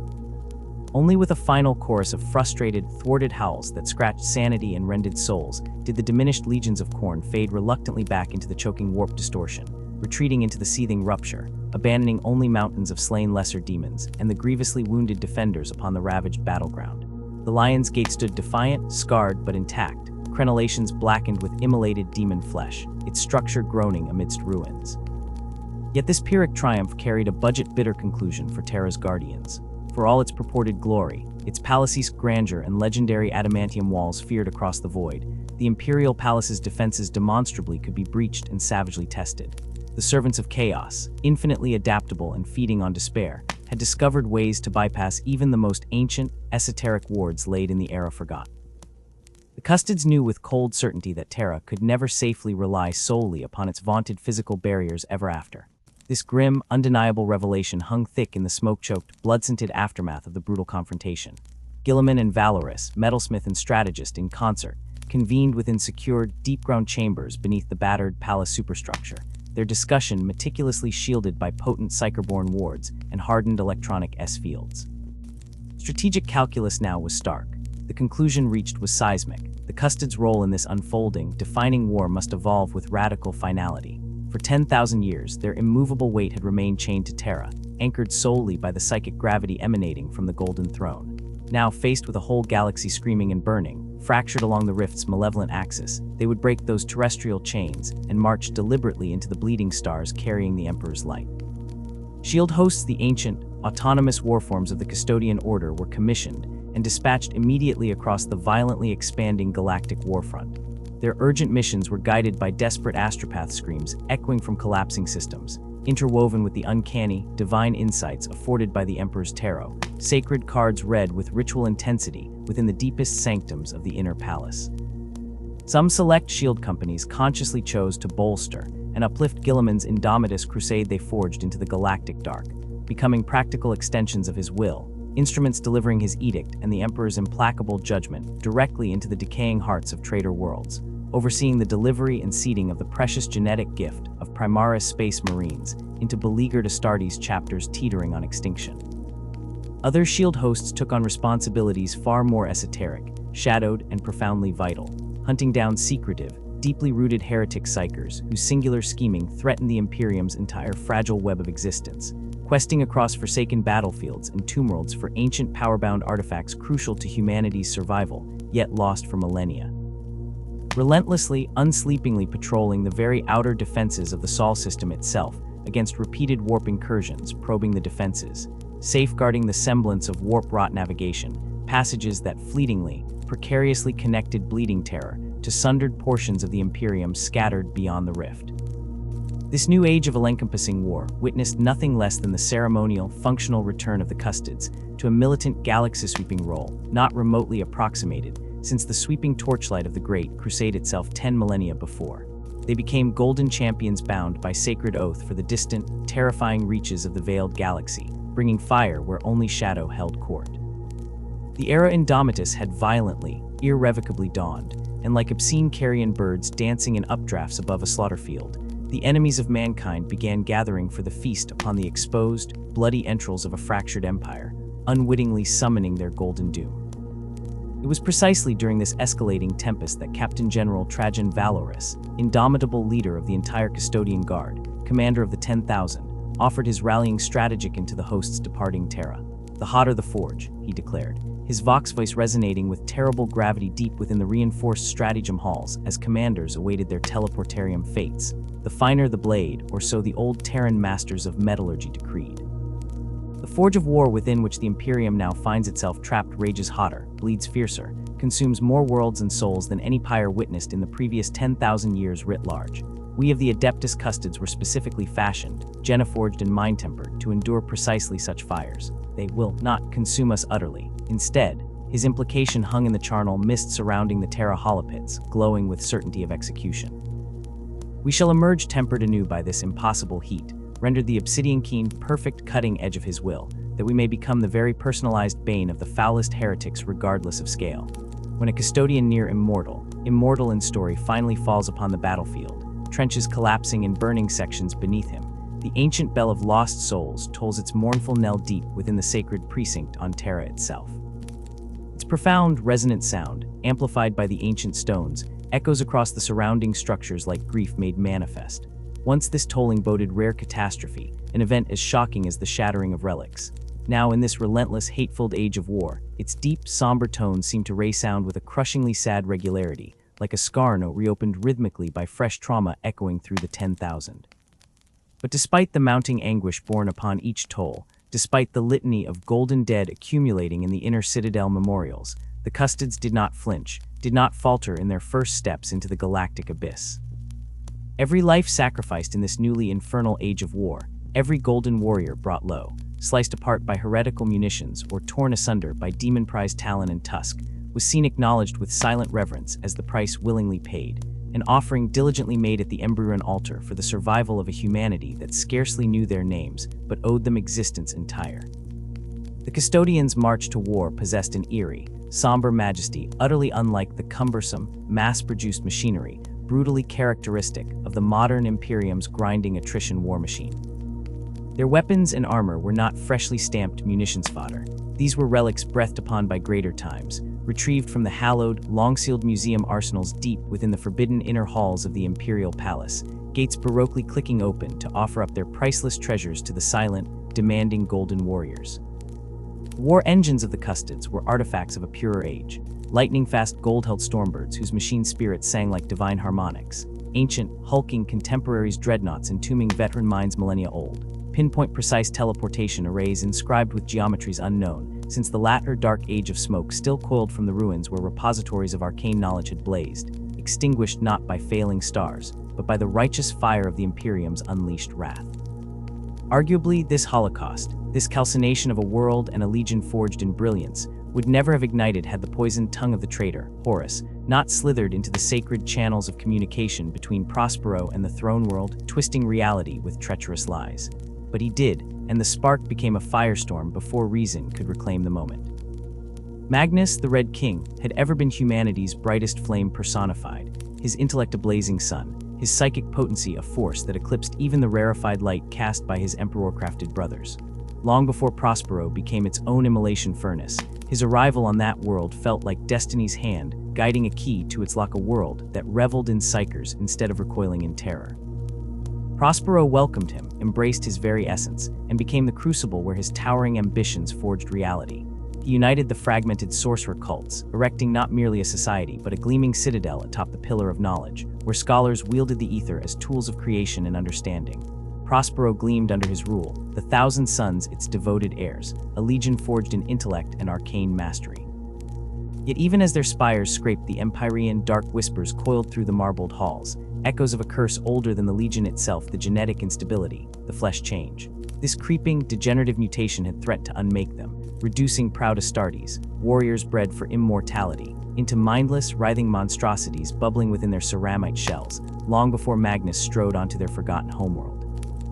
It was Magnus, drawing upon depths of comprehension even his brothers feared, who wrestled this warp-spawned blight into submission, his mastery of the Imperium imposing a fragile stasis upon the horror. He restored his warriors, stripping away the emerging horrors, earning a loyalty forged in the crucible of salvation. Under his crimson gaze, the Thousand Sons flourished not just as warriors, but as true scholars, philosophers whose treatises burned with psychic energy, sorcerers who saw the warp not as chaos, but as a great unbounded library. Magnus, profoundly convinced he grasped the warp's chaotic truths better than even his divine father, taught his sons one paramount tenet: embrace your gift, hone it, wield it as the ultimate instrument for humanity's ascension beyond the petty fears of lesser minds. This towering hubris, this luminous certainty, drew not praise, but condemnation like moths to a greater flame. The eyes of his brothers narrowed, filled not with awe but with corrosive suspicion. Lemon Russ of the Fenrisian Wolves, his soul sculpted on a death world where psyker sparks were crushed beneath the heel as witchcraft, saw in the quiet libraries and humming etheric workshops only blasphemous echoes of the sorcerous warlocks he'd cleaved in his brutal youth. Mortarion, the Death Lord, whose very existence was a testament to the poisons of psychic overlords, decried Magnus's practices with a rasping voice, comparing them venomously to the foul sorcery of the Chemterants who had once choked Barbarus. And the Emperor, in his cavernous wisdom, had allowed spaces for experimentation, however fraught. The Librarius program, seeding sanctioned psychers like cautious sparks within select legions, bore his tacit blessing, a controlled harness for the dangerous flame. Yet even this measure fractured brotherhood, Russ and Mortarion howling their opposition, Magnus ardently championing its expansion, his visionary arguments falling on ears plugged by superstition and deepest loathing. What began as a cold policy dispute curdled into bitter animosity, inflamed relentlessly by Magnus's unwavering refusal to muzzle the very power his father had eventually pronounced anathema. To understand the incineration of Prospero, one must first stand upon the chill stone of Nicaea, inhale the charged air where the seeds of its incineration were not just sown, but deliberately nurtured. Summoned by the Emperor himself to the newly formed world, cocooned within its nascent biotic breath, this grand assembly was convened to douse the dangerous psychic wildfire, threatening the unity of the Emperor's galaxy-spanning vision and the fragile trust binding his demigod sons. At the storm's dread center stood Magnus, robed in red fire. Arrayed around him in stark judgment sat his brothers beneath the Emperor's throne. Lemon Russ radiated a palpable, snarling heat, his distaste a physical pressure in the air. Mortarion sat pale, silent disgust etching lines deep into his pallid features. Rogel Dorn, ever the measured bulwark, bore the weight of profound skepticism in the set of his jaw. And presiding above them all, the Emperor in golden armor, a silent, unfathomable sun whose very presence compressed the amphitheater under an iron gravity. His gaze alone quelled the burgeoning storm, forcing even the most impassioned tirades into submission. The accusations fell like hammer blows, deliberate and heavy. Mortarion spoke at length, threading his words with the chilling, visceral horror etched into his soul by the warp-wielding tyrants of Barbarus. He painted Magnus not as scholar, but as their inheritor, conjuring vivid tableaus of ruin born from minds that trespassed too far. Russ, stripped of eloquence but surging with brutal conviction, branded the Thousand Sons witches outright, dark spellweavers whose very existence was a contagion endangering the Imperium's beating heart. Then Magnus rose, his voice resonant, carrying centuries of accumulated wisdom and the weight of a mind that charted stars others perceived only as light. He extolled the triumphs wrought by his legion's sanctioned power, victories snatched from the jaws of defeat precisely because his librarians guided the blade, peered through the veil, manipulated fate's threads. Psychic might, he argued, measured, directed, was not a demon to be chained under fear, but humanity's destined staff, a vital ascent beyond the crippling shadows of ignorance. Navigators guided ships, astropaths wove the Emperor's word across the void to renounce the power utterly would be to hobble humanity on the very brink of transcendence. Yet the prosecution cut deeper than policy. It laid siege to Magnus himself. He stood accused not merely of using power, but of sorcery, of plunging into forbidden depths, violating his father's explicit strictures despite the warnings etching deep grooves in imperial decrees. As damning accounts piled high reports of deep ritual, forbidden eavesdropping, whispered secrets pried from raw chaos, the Emperor's golden features hardened, the ambient aura shifting from stoicism to gathering storm. When he finally spoke, millennia of divine authority in every syllable, his voice was the grinding of granite mountains sealing a tomb door shut. The judgment was annihilation for Magnus's cause. The Librarius, once a nascent hope, was sundered. Psychic power within the legions was banished. No librarian would stand in the battle line. The members of those scattered, forbidden lodges were to be disbanded, reintegrated as mere line warriors. Magnus himself bore the lash of formal censure, his defiance laid bare for the pantheon of his brothers to witness. He was commanded an edict as unbreakable as adamantium chains to return to Prospero, renounce sorcery utterly, and dismantle the vast psychic academy within his legion. The Emperor's final words, echoing long after he ceased speaking, were a tolling knell. If you treat with the warp, Magnus, I shall visit destruction upon you and your legion. Your name will be struck from the imperial records for all time. Magnus departed Nicaea trailing the ruin of his life's work, burdened by the contemptuous eyes of brothers unable, unwilling to see the light he wielded. Though his demeanor was one of profound defeat, beneath the crimson facade, deep beneath the crushing weight of public humiliation, resentment coiled hot and tight like venom in his gut. To him, the Emperor's decree was not wisdom, not prudence, but a willful shuttering of eyes against a necessary truth. It was born of fear, Magnus believed, a crippling, hypocritical refusal to embrace the very force destined to elevate the species. Returning to Prospero's radiant spires was a retreat into sanctity, into the sprawling libraries and laboratories still whispering promising secrets. To the Imperium beyond the psychic wards humming around his world, it seemed the scholar Primarch had bowed before his father's will, swallowed the bitter medicine of Nicaea. A lie, an utter fabrication sustained by distance and illusion. Magnus harbored no intention of observing the edicts that sought to chain the thousand suns' very spirit. He convened his most senior librarians, minds tempered like Sycriactive steel. Those who saw as he saw shared his unbroken vision. Within secure vaults deep beneath the Cyclopean pyramids, he reaffirmed their shared purpose, humanity's elevation through the warp, a transformation non-negotiable. They resolved together, a somber cabal bathed in the light of impossible theorems, to plunge deeper, to harvest the forbidden fruit they knew lay at the warp's core. Prospero became a sequestered haven for that continued transgression. Magnus issued a stern recall, a summoning encrypted within the sprawling psychic choir networks only his sons could decipher. Ships draped in crimson and gold detached themselves from distant conflicts, navigators guided by the potent beacon of their father's psychic imperative. They returned to the planet's glittering embrace, the Primarch consolidating his forces, gathering his brightest sons towards what he believed would be their shared enlightenment, poised on the edge of a new understanding. Yet not all sons hearkened to the call. Some were stranded in incredibly remote engagements across the ragged fringe, swallowed by warp storms fickle and cruel, unaware that their sanctuary was soon to become an inferno. For a time, beneath the azure skies, Prospero defied the Emperor's ban in stolen tranquility. Its libraries expanded, absorbing fresh knowledge extracted by subtly probing tendrils sent into the Empyrean's roiling currents. The ancient halls of the Pyramid of Photo resonated with the concentrated hum of focused psychic power, 1,000 whispers climbing a spiraling lattice towards forbidden realizations. Magnus, the scholar Primarch, scoured these energies for deeper truths, ever seeking dominion over the chaotic tides, convinced absolutely that his will, his knowledge, was shield and lens enough to bend the warp's fury to the Imperium's betterment. Yet this quiet research defiance unfolded under the lengthening, suffocating shadow cast from Nicaea. The Emperor's judgment had been final, absolute, spoken with measured fury.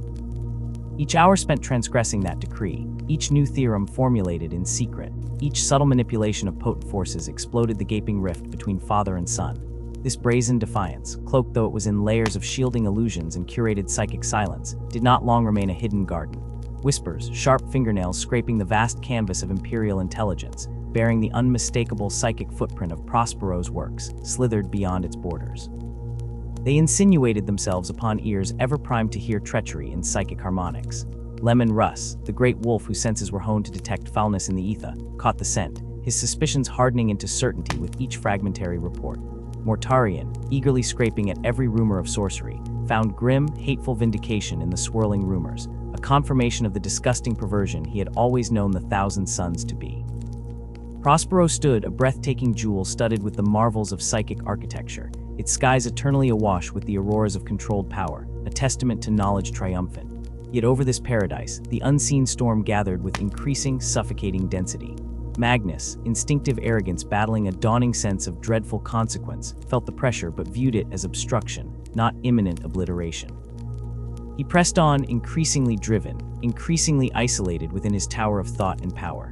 The Thousand Suns, loyal to their core, devoted to their Primarch and the luminous future he painted for all humanity, rallied their formidable intellect and psychic might. They stood firm, scholars and warriors preparing for a dawn they believed their birthright. Yet in their deep pursuit, probing ever deeper into the emerald abyss for keys to unlock godhood, the scholars saw only the prize. They remained tragically blind to the circling predators, the jaws of the trap snapping shut, the blades being sharpened in the dark. As fate's merciless web drew tighter around Prospero, binding its every spire in threads stronger than adamantium, the pieces were irrevocably aligned. The echoes of Nicaea, the Emperor's damning pronouncement, Magnus's seething resentment, and ceaseless, illegal explorations all converged, poised to ignite a conflagration that would obliterate a world and irrevocably scar the galaxy's history. Magnus, delving ever deeper into forbidden precognitive streams, cried out in psychic anguish as the future resolved not in enlightenment, but in slaughter. An unspeakable tapestry unfolded before his inner eye, blades slick with loyalist blood, brothers locked in murderous embrace, the very heart of the Imperium torn asunder by treachery festering within. Frustration clawed at him, venomous and chilling, for amidst the vividly horrific panorama rampant betrayal, the stink of cordite and corrupted void shields, the starburst flash of legions turning traitor his own line remained obscured. The warp currents swirled opaque, denying him all sight of how the shadow fell upon Prospero. Was this calculated ambiguity, the whispering lie of the chaos gods, pulling their favorite pawn deeper onto the board? Or was it hubris's final, blinding veil, a hard limit to his already godlike sight? Faced with this devastating revelation, the Crimson King moved with desperate secrecy, gathering his premier cabal, his most trusted librarians, eyes bright with unwavering loyalty and potent power into the shadow-infested depths of Prospero's greatest library stacks, a cathedral of accumulated knowledge whose air stank of ancient vellum and ozone storm promise. They convened not for scholarly discussion, but for survival, beneath chiseled archways depicting constellations no human eye had beheld. Magnus laid the vision bare, the impending doom writhing within his psychic aura like a caged warp beast. Hope warred with dread on their faces, illuminated fitfully by shimmering psychic runes tracing protective sigils on the ancient stone around them. The debate ignited, sharp as barbed wire. Some, steeped too long in Magnus's certainty that pure knowledge was the ultimate shield, urged desperate, unequivocal action, warned Terra immediately, circumvent the inevitable carnage, damn the consequences. Others, haunted by the specific proscriptions of Nicaea, the terrifying steel in the Emperor's final warning, argued for calculated caution, seeking safer avenues that risked precious time. The voices clashed fiercely amidst the towering stacks, timbre of fury overlaid with profound unease. But Magnus, cornered by the sheer apocalyptic scale of the disaster he foresaw, knew delay was surrender. His conviction, forged over centuries of intellectual triumph, that he alone possessed the skills, the vision to avert this, hardened into a fatal resolve. He must act. His emperor, his creator, his father must be warned before the galaxy burned. Yet here, in this critical juncture, his monumental hubris sealed the world's fate. The astropathic relay, slow, prone to misinterpretation, subject to jamming, was pitifully inadequate. Instead, believing utterly in his mastery, trusting his unparalleled connection forged with potent lore, Magnus chose the forbidden path. He would send a message the warp itself would carry, sculpted by sorcery, weaving a psychic pathway bypassing spacetime's tyranny. He could pierce the distance instantly, whispering the truth directly into the Emperor's mind. Prepared with obsessively intricate care, in a ritual chamber whose floor blazed with power-charged sigils replicating Prospero's entwined stellar patterns, Magnus and his assembled sorcerers formed a focused harmonic. Their collective power, more immense than any gathered in millennia outside Terra's psychic choir, surged. Ancient incantations resonated through the suddenly crystalline air, arteries of raw imperial force converging onto their Crimson King. Taking a psychic breath that seemed to draw Prospero's breath itself, Magnus unleashed the spell. It manifested not as a message, but as a spear forged entirely of thought, desperation, and catastrophic arrogance. It lanced across the unreal gulf of the warp with agonizing speed, tearing through its sickly currents fueled by Magnus's unwavering will and terrifying certainty. It bypassed the physical galaxy entirely, the immense fleet movements, the crawling terrestrial shifts, aimed with deadly precision at the one nexus point that mattered: the Imperial Palace on Terra. Weapons stood chiseled within the Emperor's sanctum, shields woven by his genius specifically to repel the warp's worst ravages, unfathomed complexity layered over the millennia, powered by his own awesome will. Before the sheer psychic force of Magnus's anxious broadcast, a manifestation born of supreme power wielded in sublime ignorance, these intricate barriers stood no more chance than dry parchment. They exploded inward, dissipating like vapor under a blowtorch's flame. The message itself struck with the physical force of orbital ordnance detonating inside a bunker, brutally carving into the Emperor's innermost thoughts. Horus's betrayal flooded the Emperor's consciousness with gruesome images, the corruption spreading like gangrene through legions, the coming war wrapping the galaxy in ferocious flame, all conveyed in a microsecond psychic flood. The warning was delivered.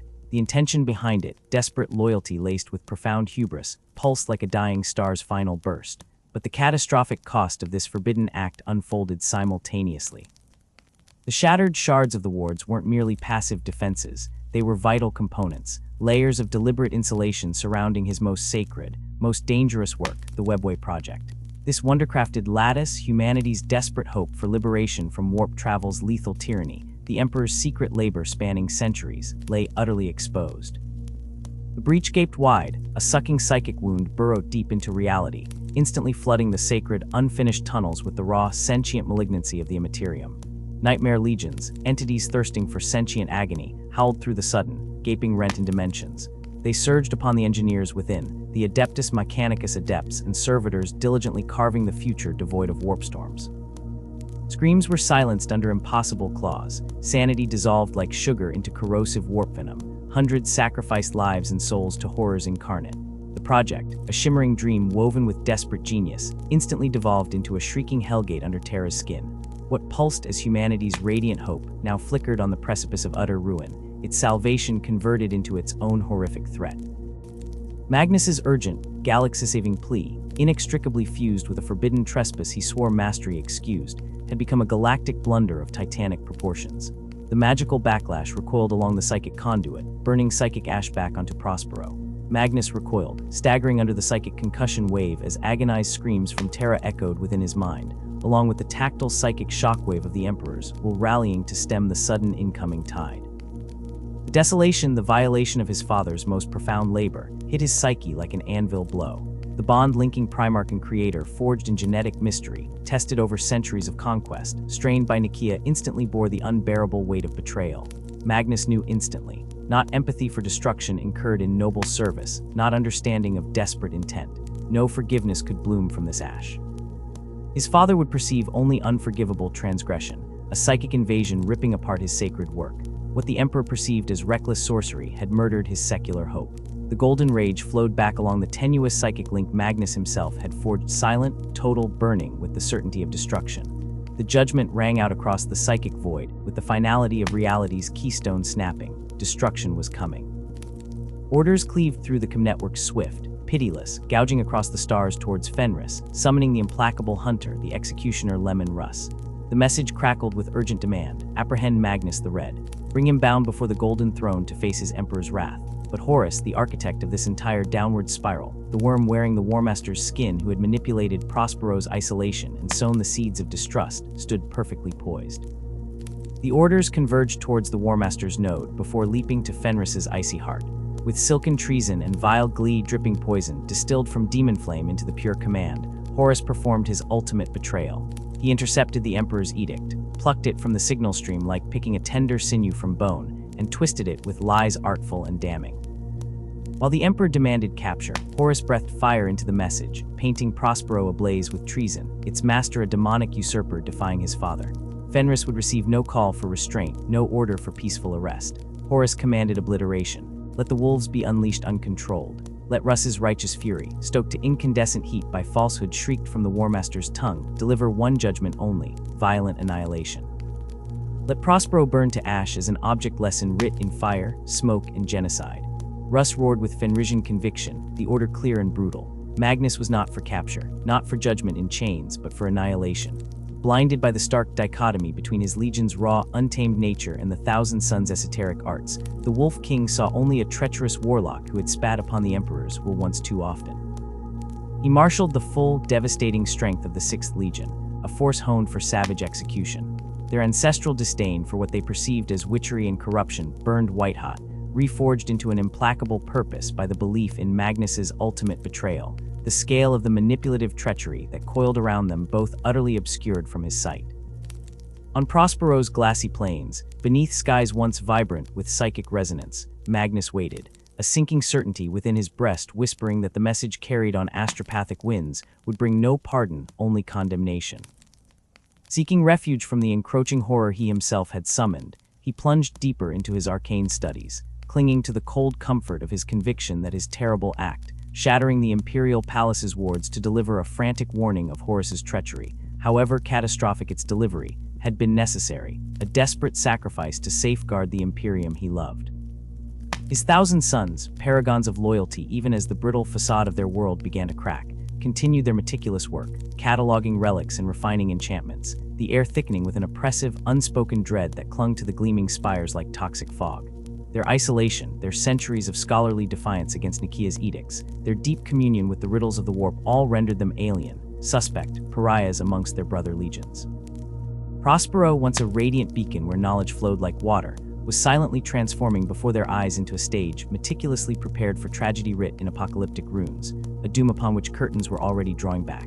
As the space wolves powered through the darkness of the void, engines howling like wolves scenting prey, the 1,000 suns stood oblivious, yet a leaden weight settled on their collective soul. A reckoning beyond escape was bearing down, its shadow darker than any warp storm. The chasm between Magnus and the distant Emperor on Terra had shattered like brittle crystal, impossible to mend, and the horrifying cost of Magnus's precognitive visions, the blood, the betrayal, the fire were no longer spectral portents grazing the edge of perception, but imminent, choking realities. Winds heavy with stench of violence and unmaking scoured Prospero's shining landscapes, and beneath them, bracing for the tempest they couldn't yet perceive, stood the 1,000 suns, their red-armored Primarch at the forefront. His towering frame was bowed not by the upcoming conflict, but by the crushing, abortive knowledge that this fiery cataclysm was as much the dire consequence of his own desperate choices as it was the Emperor's thunderous decree. Prospero's fate, etched irrevocably in the currents of destiny, roared into unstoppable motion. The 6th Legion had unleashed its totality, an entire Astartes brotherhood mobilized at Russ's command to bring the unmitigated, cleansing wrath of the Emperor crashing down upon a world accused. Russ himself, his frost-rimed resolve hardened to adamantium, by the terrible weight of the order he carried what he believed was the Emperor's ultimate, damning verdict on Magnus, the traitor led the vast force from the bridge of his flagship.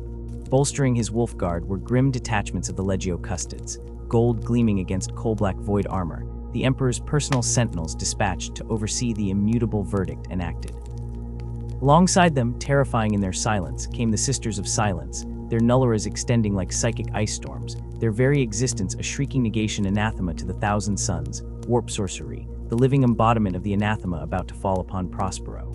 The immense fleet gathered its grim components methodically, battle groups forming at silent waypoints, thickening its mailed fist before the final, fatal translation into Prospero's skies. Among its cohorts lurked the jagged black silhouettes of the notorious black ships, monstrous prison vessels whose hold cells awaited any captured psychers or sorcerers destined for judgment within the nightmarish depths of Terra's prisons. The prospect of confronting the 1,000 suns alone was fearsome enough veterans wielding psychic might alongside tactical brilliance as lethal as any legion. But to assail them upon Prospero, their cradle, a world itself vibrating with accumulated esoteric energy, saturated with their strength, woven through with repositories of forbidden intellect and raw, conceptual power that transformed the operation into a monstrous undertaking thick with hazard. The 1,000 suns were gods upon their home ground, surrounded by the labyrinthine tomes and potent wards born of millennia of arcane mastery. And yet, as the Imperial wolves crept closer through the interstellar gulfs, Prospero remained blissfully, tragically inert. Magnus, drowning in an ocean of guilt brightened only by the dreadful lightning flash of realization, seeing with agonizing clarity the full measure of how the ruinous power Tzinch, god of schemes, had sunk its claws into his soul and turned his greatest virtues into fatal flaws, understood the core of his corruption. He saw now that his desperate, relentless attempts to cure his legion of the creeping chaos taint buried within their genocide, the flesh change that devoured his sons from within, had not only failed but flung wide the door for the ruinous powers. What he had deemed his own transcendent intellect, his rebellion against ignorance, had been subtly sculpted by Tzinch's invisible fingers all along, a corruption disguised as genius. To Magnus's grieving mind, the savage encounter hurtling towards them was Tzinch's ultimate stratagem, meticulously arranged to ensure the pinnacle achievements of both 1,000 suns and space wolves shattered against each other, mutual ruin serving the gods' thirst for endless bloody complexity.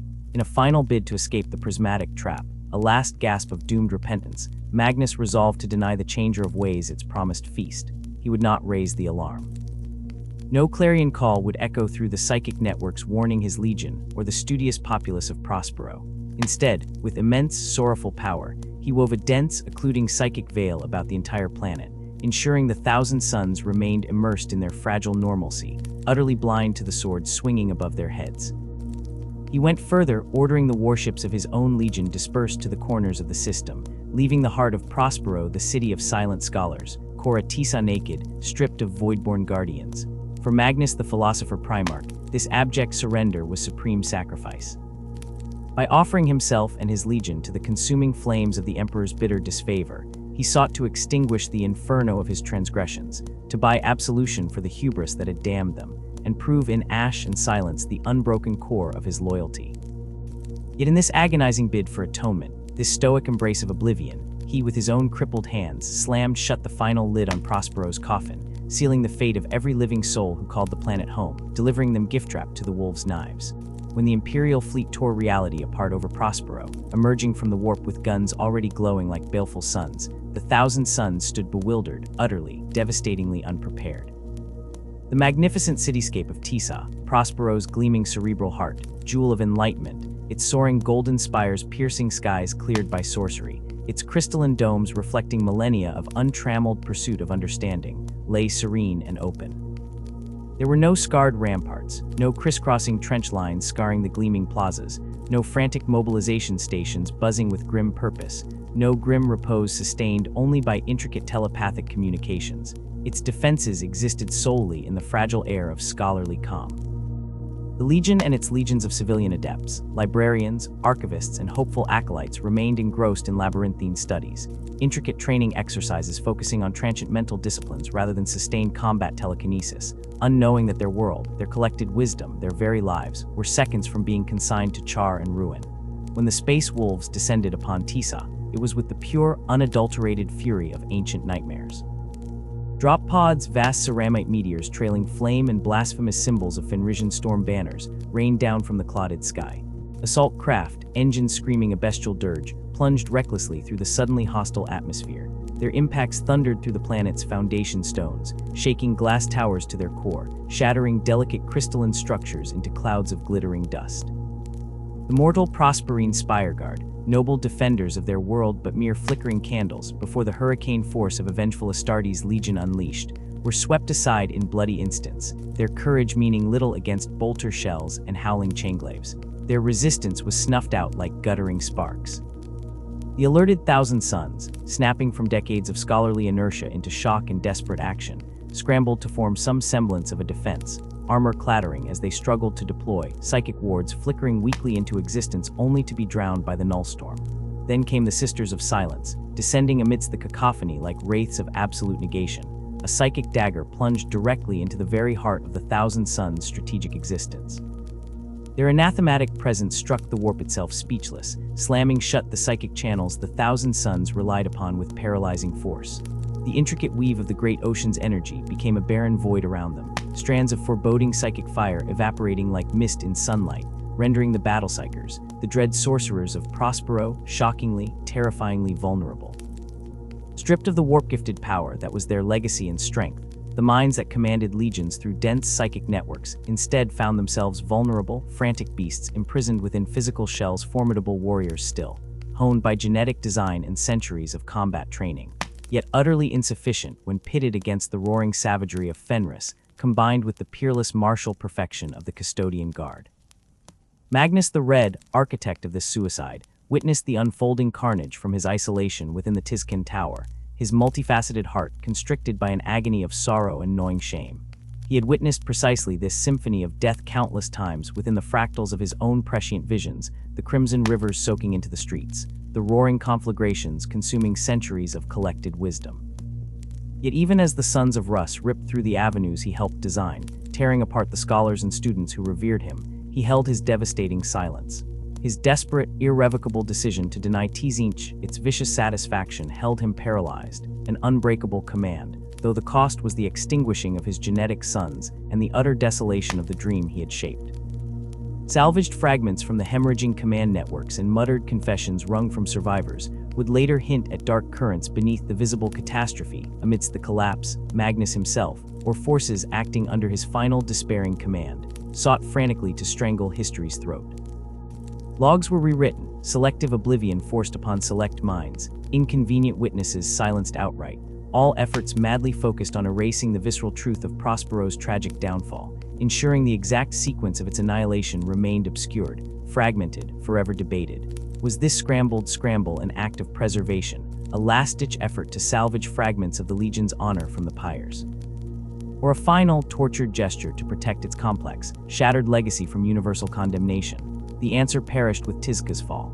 The battle raged relentlessly through Tisa's burning arteries, its onsapristine crystalline streets slick and treacherous with the glittering, corrosive vidi of the defenders. Dust choked the air, settling in a pathetic blanket over bodies still clutching scrolls or shattered focusing staves. For those loyal sons wearing crimson armor cracked and scorched, inscribed with intricate silver symbols extinguished, it became a savage, desperate struggle simply to endure, fighting against suffocating odds for the elemental privilege of existing one more moment in a world rapidly turning to ash. Barely any sense of common strategy could rethread itself above the scream of psychic backlash and the roar of assault cannons. For the invading space wolves, lupin snarls echoing off the burning facades, luminescent feral eyes scanning for weaknesses, it was the brutal, cathartic enactment of the Emperor's perceived will, the execution of sanctioned judgment upon damned witches. For Magnus, pinned within his spire of learning, it became a final reckoning resonating through his immortal bones, the devastating collision point where towering ambition, defiant pride, and earth-shattering guilt slammed together within a firestorm of his own making, consuming everything. This consuming assault erupted physically with a rain of celestial fire. The bulked Imperial fleet, suspended in lethal orbit, manifested its pitiless verdict upon the mortal sphere below. The Space Wolves' flagship, the immense Hrafkal, imperative and merciless, initiated the cascade of destruction. Its colossal voidlances ignited the atmosphere, searing brilliant, radiant wounds into the trembling surface of Prospero like welder torches applied to fragile silk, etching scars destined to last millennia. Following this dreadful signal, the assembled might of the fleet opened its colossal arsenal, an unrelenting barrage hurling titanic energies. The atmosphere above Tisa churned and ignited, transformed into a maelstrom of unnatural auroras as lances of searing light and the crushing, percussive impacts of kinetic rods traveling at fractions of light speed heralded the crushing weight of the Emperor's terrible retribution. Yet, against this cosmic declaration of war, the expected roar of planetary defiance did not rise. Prospero's orbital defense platforms, vast constructs of void steel and energy projectors designed to shred invading fleets, hung silent and impotent, caught like startled prey in the Predator's glare, their crews baffled, sleepy, utterly unprepared. A wide spread of plasma torpedoes erupted from the Imperial formations, carving brilliant lines across the sky, before detonating with annihilating void rupture charges, blinking most platforms out of existence in fleeting supernova bursts before their targeting arrays could flicker online. Pitiful handful managed hurried, inaccurate salvos, pathetic streaks of defiance hurled into the oncoming storm only to be instantly silenced moments later by pinpoint lance strikes, vanishing in expanding spheres of molten debris. The planetary defense grid itself, network integrity pristine, its powerful subsurface defense laser emplacements cold and dark, sensors untripped, maintained a shocking, unnatural dormancy. What should have been a fortress world buzzing with lethal energies and military synchronicity instead presented as a lamb before the slayers, raising no shield, offering no challenge. Only later, amidst the ruins and whispered interrogations, would the chilling reason be known. Magnus the Red, the Crimson King, Primarch of Prospero, had willfully blinded his people. Crushed under the unbearable weight of his own colossal guilt, forced finally to stare into the reflecting pool of his own manipulation, by the shifting tides and impossible riddles of infernal Tzinch, the changer of ways, Magnus had commanded no preparations to be made. His psychic command broadcast paralyzed institutional reflexes. Planetary defense monitors were fed false serenity. Yet even naked and startled in their unpreparedness, the Thousand Suns were not rendered instantly helpless. Within the heart of Tizca, the most potent psychers of Magnus, Legion the Raptor occult, masters of telekinetic force united their formidable wills with practiced harmony, weaving an immense kindshield over the vulnerable city center. This immense psychic barrier shimmered invisibly in the violent air, a dome woven of raw warp-borne conviction and layered telekinetic force vectors, stronger by magnitudes than any physical armada plating or fortified adamantium. Fabricated from furious conceptual denial of destruction, layered with almost unimaginable psychic cohesion, it absorbed the terrifying kinetic washes and searing radstorms of the orbital massacre. It resisted, flexing like impossibly resilient impact gel, against rivers of destruction that would have reduced continents to slag, that would have utterly unmade competing cities in heartbeats holding, miraculously, impossibly, against the cosmic hammer blows. But this astonishing defense was sustained by unsustainable cost. The battle-psychers channeling the core shield synapses stood rigid, etched bodies straining against titanic psychic backwash, as if rooted to the quivering earth by agony, sweat mingling with blood leaking from eyes and noses under ceramite helmets, faces contorted beyond recognition beneath intricate faceplates etched with protective hexagrammatic wards. Their vital psychic reserves were draining away, hemorrhaging with every colossal impact that smashed against their conceptual bastion. Invisible cracks shimmered deeper into the warp substrate with each blow, precursor to an inevitable, catastrophic collapse. Within Tizca's inner rings, isolated from the gateways sustaining the fleet bombardment, but saturated by its proximity shockwaves, the first signs of the horrific attack manifested not through the shudder of foundations or the raw noise of titanic weapons, but through a profoundly suffocating psychic pressure descending upon the city. Hot winds laden not with Prospero's natural desert purity, but with the acrid stench of vaporized steel, volatilized ceramic, and irradiated rockle compressed the very air, forcing breath shallow and labored. Waves of uncontrolled static electricity traced jagged paths across entire avenues, spiderwebbing between the silvered glass pyramids and delicate crystalline towers, illuminating the pre-dawn murk with ghostly flares that burst silent yet terrifying milliseconds before the impact wave struck.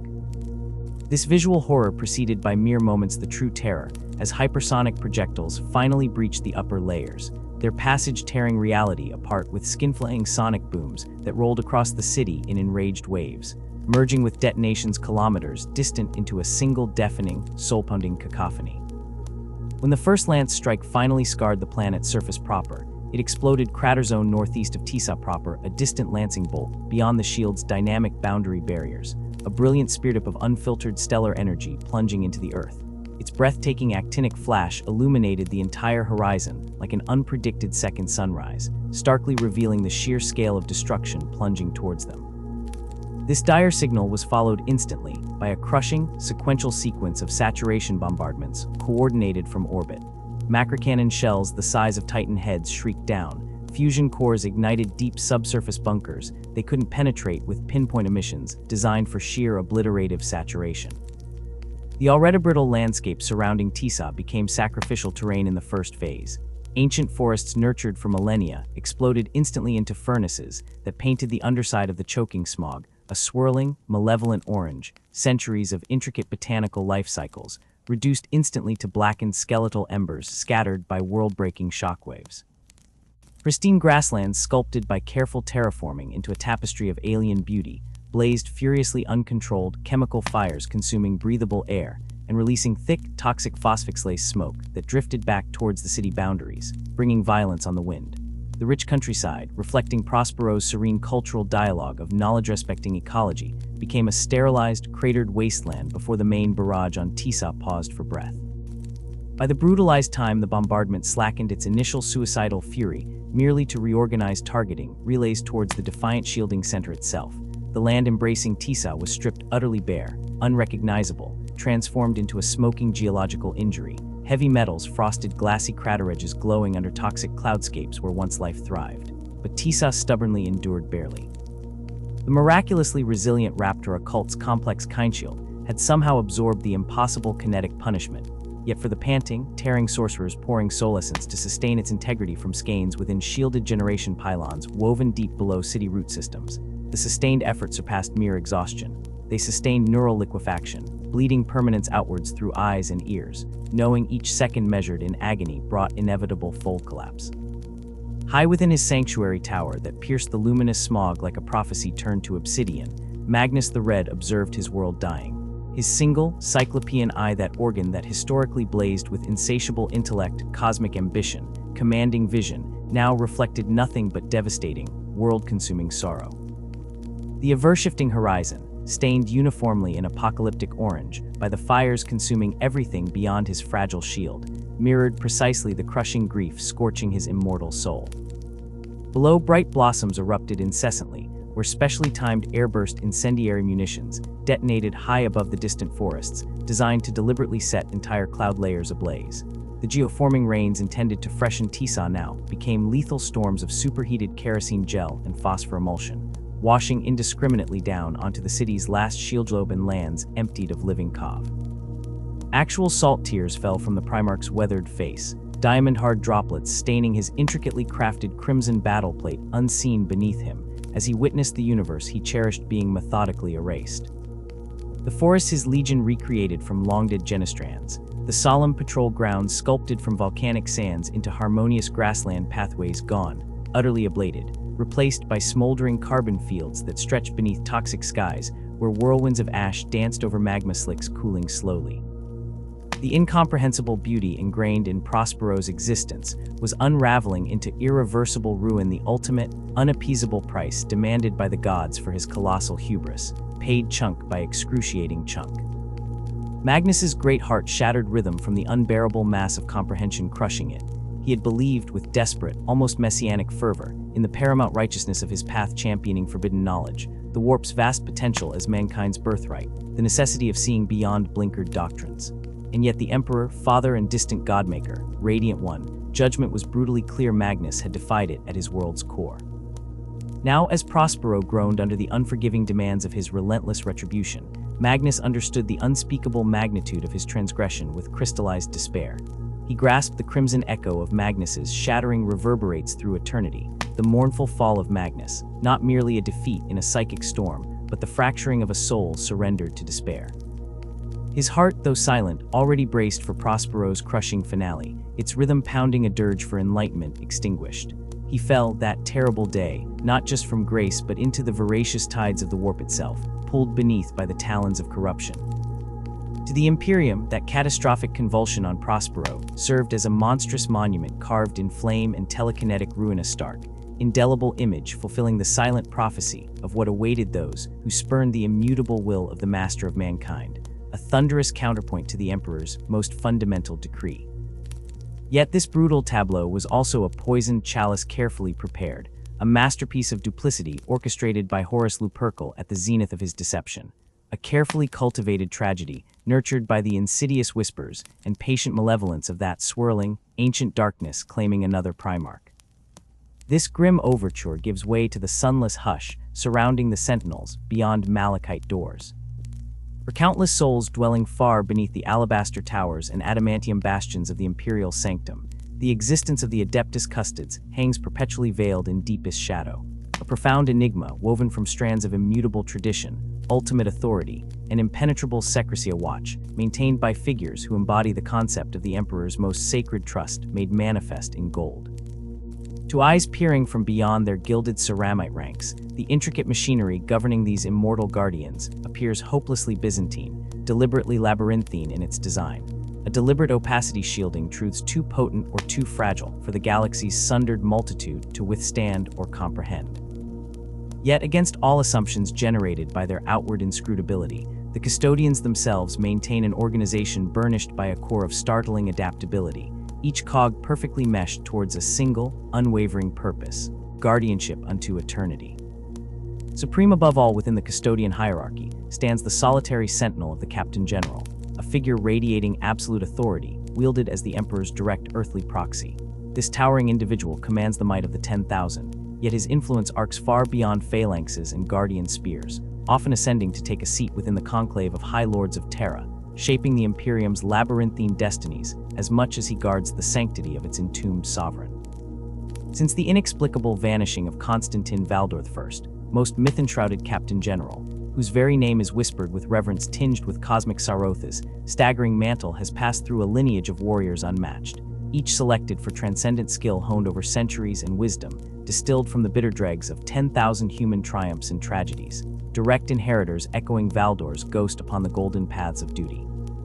Directly beneath this paramount figure rests the august tribunal of the Tribunate, a council forged from the souls of 10 veteran custodians, each bearing the immense weight of uncountable battles, serving as strategic architects and counselors whose insights reach back to epochs faded from mortal memory. These tribunes, the most weathered and time-tempered warriors of the entire order, exhibit not only the pinnacle of martial perfection forged on anvils of perpetual war, but also possess a preternatural depth of strategic insight, meticulously cultivated through centuries of unflinching service, rendered solely to the Emperor's idea. To ascend to this hallowed circle of the Ten, a custodian must have accumulated a minimum of 10 glorious honorific namesacred titles, bestowed with agonizing rarity by the Emperor himself, each earned through staggeringly selfless acts of transcendental valor or uniquely intricate service that resonates within eternity itself. These names are celestial markers, iridescent symbols burned onto their very essence by deeds so profound they elevate their bearer beyond even the exalted ranks of superhuman peers. The tribunate, therefore, must be understood as immeasurably more than a distant cabal of strategic planners whispering insular mantras. Its members possess the unfathomably rare and perilous privilege of offering counsel directly within the cloistered presence of the throne, should he, impossibly, somehow choose to require it. While their sacred burden often mandates the silent council chamber over the blazing crucible of the front line, the tribune's monumental contribution remains utterly vital. For 10 Terran years, entire generations witnessed only in fleeting moments in the greater imperial narrative. They focused their colossal intellects entirely on intricate strategy, unimpeachable efficiency, and the ultimate geometric mandates of the Custodes as an order, ensuring without the slightest deviation that their final guardianship remains the unshakable cornerstone, the adamantium spine, of the Emperor's eternal defense. Beneath this venerable council and the overarching shadow of the Captain General, the ranks of stamped captains and the elevated prefects compose the pulsing, relentless operational heart of the Custodian Guard. The distinction shimmering between these potent ranks remains subtle yet critically important, a nuance lost on all outsiders.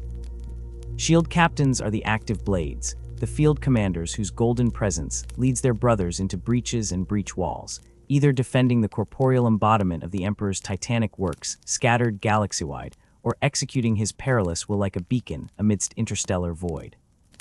Prefects, in Damascene contrast, ascend to their rank often as a crowning mark of supreme veterancy, their roles exquisitely tailored by the direct, celestial fiat of the Emperor's favor and his shifting needs in the unfolding apocalyptic moment. Titles meticulously woven into the identity of these peerless leaders are elaborate tapestries of responsibility. Aquila commanders stand watch over intricate palace defenses, fortifications layered upon defenses. Master Guardians shoulder the immense weight of overseeing specific, critical deployments into situation tiers dissolving into utter chaos. Together in sacred tandem, the shield captains and prefects embody the Custodes' dual spirit. They are paramount generals orchestrating orbital descents into war-torn hives and imperial champions shattering demon primarchs alike, their inherent authority combined with combat capabilities rendering them utterly peerless beneath the galactic dome. When the Imperium's most golden hand moves inexorably towards war, it is invariably the unwavering presence of a shield captain who exerts ultimate operational command, yet supported frequently by others bearing the same transcendental rank, whose accumulated centuries of wisdom and foundational physical strength amplify and refine the mission towards inevitable, crushing success reel. Below the exalted peaks of the Captain General, tribunes, shield captains, and prefects lies the dynamic, verse-shifting tapestry of the base Custodians' warrior bands. Their own internal structuring defies typical martial expectation. This is not the clanking rigidity of Astra Militarum command chains, or even the potent lodges of the Adeptus Custodes. The Custodians exist as ascetics and as elective nobility, welded by duty writ in blood. Defining this fluidity are the fundamental sodalities, functional warrior groups formed naturally, organically, by Custodians whose ancient souls and individual spheres of devastating expertise beautifully align.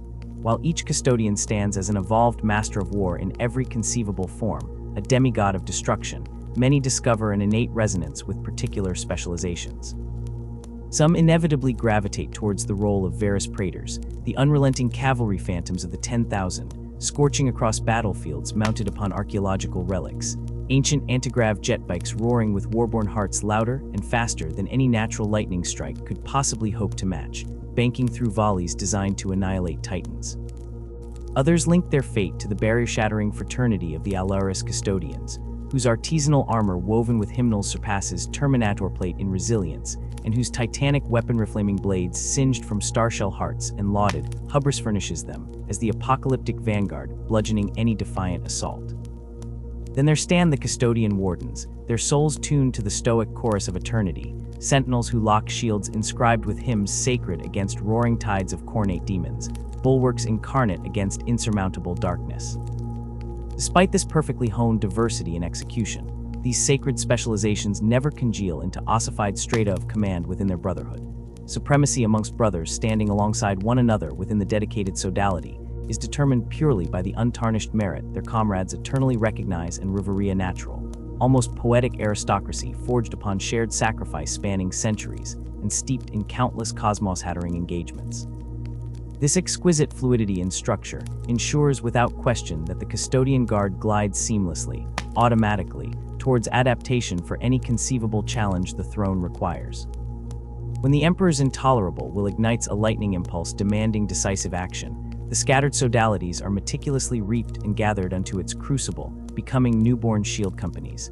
These constitute the base operational units scattered forth upon the Emperor's fields of battle, representing unfolding strategy made manifest. A shield company wields neither fixed size nor predetermined arsenal as some common battle engine militarized might. Instead, it blooms as a bespoke weave, an assembly uniquely conceived and entirely handpicked by a governing shield captain, expressly to sculpt suitability against the imminent task. Its nature unfolding looms, intensely variable from silver strike teams, precisely sent into Shadow Graves worlds, to immense formations incorporating stampeding jetbike hordes, lumbering dreadnought ossuaries radiating primal dread. And even proto-titanic engines drawn screaming from antique reliquaries, nestled deep within the Imperial Palace's museum arsenals, grotesquely beautiful antediluvian vehicles harboring fury long dormant, pressed into service once more. Typically, such a company forms around 30 to 40 vigilant custodians, pulsing unity commanded by a single shield captain clutching ultimate authority over life, combat doctrine, and terminus. For greater nightmares, full shield companies themselves coalesce into terrifying edifices known as shield hosts, Custodians' nightmarish vision of an army unleashed upon existence proper. Shield hosts are apocalyptic constructs marshalling superlative power in number and implacable teleological purpose, invariably led by the sacred triumvirate command embodied by a captain commander and his conclave of trusted shield captains. These colossal formations are summoned and funded from Imperial Treasury sublevels only for missions gravity clasps at the tipping point of Imperium contingency.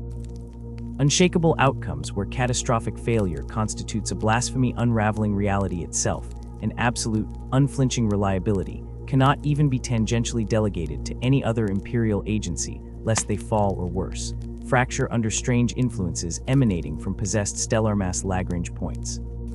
Whether unleashing silent punctuality upon Xeno swarms breaching segmentum obscurus holdfasts, quelling astropathic heretical uprisings, contaminating primary nodal worlds linking warplanes protected since M32, or embarking upon quests tasked with safeguarding critical, almost sentient aspects of the Emperor's own arcane unfinished laboratories, buried miles under Terra's molten mantleshield hosts, move as monolithic embodiments of the Adeptus Custodes, uncompromising totality made manifest against Oblivion's tapestries, thread by thread. The sacred fane chambers consecrating Custodian souls profoundly articulate their orchestral versatility, discipline born from millennia spent standing atop continental oblivion beneath Skyfare. Each Custodian belongs intrinsically to a dedicated caste or chamber, meticulously aligned with predetermined tactical roles. This seemingly intricate internal structure serves ultimately as a precision orchestra, ensuring every essential facet of the throne's unimaginable, universe-spanning defenses remains accounted for, nurtured to razor efficiency architecture soldiering, acting as psychological biogeography. Representing the bedrock, the indisputable foundation upon which all other chambers rest silently, the Header and Guard stand apart in intricate lore and daily ritual. Defying projections of classical guard disposition methodology, they alone form the backbone matrix squad, weaving through inner palaceate, numerically significant within conclave records referencing sieges inflicted across 10 millennia gathering traumatic momentum. They are the eternalized visage, emblazoned inside the imagination of every common Imperial hiver glancing devotional images, pinched onto half-melted data slate screen. Gold-armored sentinels marshaled into perfect statuary ranks flanking skies tall as atmospheric zones. Supreme incarnation wielding apocryphally long guardian spears singing prophecies as they pierce diamond-dorak carapace. Nestled supremely within their own gilded ranks lie legendary specialists operating on capabilities defying formal notation Sentinel Guard, masters of psychological stillness transforming foreknowledge into preemptive fatal energy, and most elite of the elite among an order designed to shatter the concept of elite musings, the Header and Guard proper. Demigods already, their esoteric planetary martial prowess, eclipsing even the maddening extraordinary standards maintained universally among their own genetic brethren, sculpted directly from primordial Terran helots, martyrs from previous age offerings. Yet for all their staggering authority and foundational omnipresence across archives containing sacred paths mapping palace movement vectors, the Heteran toy supreme calibrate towards iterative battleground superiority paradoxically conceived as essentially precision instruments, sculpted to excise threats with lethal, textbook efficiency incarnate. Heritage fire designed never for protracted sieges shaking continents or devolving wars threatening attritional mutilation, consuming whole stellar nation-states over time. Finite energy expenditure mapped religiously not engines entirely configured for endless grueling consumption internally. To resolve such eventualities, the Custodians maintain lurking within deeper dimensional armories, stacked chemically inert, yet infinitely potent Therthyne regimentum, the indomitable chamber consecrated exclusively to heavy assault battalia. The Thyne constitute the Custodian's gravitic solution to overwhelming force manifested atheist within Imperial spectral investigations, entirely clad in specially forged and revered Terminator warplate, meticulously custom-fitted over centuries accretion to their unique post-human physiological strata. They epitomize the essence of primordial shock troops baptized in planetary cores, collapsing inside avoided observatory angles. Among their mechanical saints proudly march ghostly contingents numbering steadily, just beyond observation lethal Sagittarum Guard annihilators, armored bearers blazing ancient Attic weapons technology locked within contrasionic security doctrines, profound dark instruments revealing ancestral strategies, sealing nightmare tides during Dark Age insurrections, forgotten devastation power relics, entrusted solely by vow to the Imperial household's archives. Forbidden artifact constructs requiring biologic calcuholder sequences to activate. Once the Thyne Alliance deployment promulgates irrevocably against installation images flickering defensive buffers into continuous divisional shield failures, they annihilate the stubborn spine shadow of opposition formations via volcanic coordinated devastation, defined impacting regional geology. Acting in harmonic resonance, these select chambers sculpt a flawless operational schema, each intricate piece spiraling effortlessly to complement the others executing the Adeptus Custodes, ultimate mandate supremely ordained under blood oath. Enduring motionless in eternal vigil within the harmonic sanctum imperialis, advancing regimentally with statuesque perfection, as the Heteran Legion phasing starlight weapons crossfiring impossible angles, or obliterating planetoid megalith fortresses hurled from dark matter bombardment profiles, as monolithic Thyne constructs Juring through near-planetary event horizons, objectively, philosophically assaulting mythologies posing opposition artifacts. Additional, more elusive roles exist mute within Canton structures, folded deep inside tower of hegemonic resonance generators, humming hymns during noted palace festivals. The Cataphract Saberwing host resonates almost dissolutely, speed incarnate functioning as the swiftest stellar strike forces initially conceptualized from Terra Incognita assault, origins during the halcyon, nascent Terror years of the Great Crusade's unprecedented Crimson advances, and indeed throughout much of the Emperor's active campaigning millennia, as Terracentric Spotlight Corps command architectures shifted between Proxima Centauri strategic bodies long excommunicated now. Their sacred charge flourished as perpetual vanguard deploying celestial advance patterns, ensuring cosmological threats, categorically lacked the capability to outmaneuver sacred geometries, protecting their liege cult, accelerating galactic liberation curves per enthroned cosmological calculus. Piloting truly advanced repulsor lift, grav vehicles ranging from shimmering sleek pulsar pattern jet bikes, drafted near protostar formations, to archaeotech grab tanks radiating ancient anti-singularity excavation fields, capable of planetary annihilation. Cataphracts delivered unparalleled reconnaissance telemetry, whispering silent patient ambitions against voids hungry, while orchestrating blisteringly rapid counterattacks, specifically engineered to interdict emerging cosmic dangers almost instantaneous.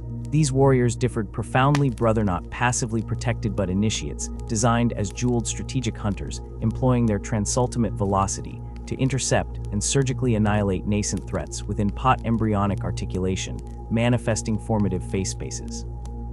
In stark, harmonious contrast to the Cataphracts' overt engagement doctrines dazzling observers or imprinting indelible psychological monuments, standing visible debating nightly in archived dossiers, the Epheroi Live immersed exclusively in mitigating meaning shadow. Tasked perpetually with calculatingly covert operations, manifested invisibly along planetary surfaces and perpendicular dimensions, conducting unfathomably sophisticated counter-surveillance networks woven into imperial infrastructures via arcane treaties and proactive infiltration protocols deemed industrielpic. The Ephoroi constitute the Custodes' unseen core architecture regarding underground immune to conventional renderings of tribute offered for diligence. Their ceaseless telos frequently encompasses orchestrating the hallowed, yet terrifying blood games brutally realistic simulated complex infiltrations, perpetually besieging the Victorum Imperial Palace, parameters from impossible alt-space angles, examining potential weaknesses within its multivector defenses. Such staged liturgical landscape combat serves simultaneous purposes, critical training, continually drilled into all generations morphing technical stratagem, whilst functioning as cyclic assidists challenging echelon surveillance networks, irrevocably guaranteeing that no hostile external entitype alien infiltration, units teleporting shielded inside environmental civil disaster zones, or internal imperial traitors, manipulating warplet textual amulets, discovered charting secret tunnel subsidence beyond designated Masonic orders could conceivably achieve an objective even nominally equivalent unto that which these perpetual guardians constantly strained simulating internally without signature leakage encoding. Identities past thresholds for millennia proving cycles, Endel Sliet, must be published quietly, not always in simulation. Fragmented whispers occasionally theorize that the ephorial surveillance sphere radiates considerably farther than palace underworld cities, collapsing psychic hinterlands.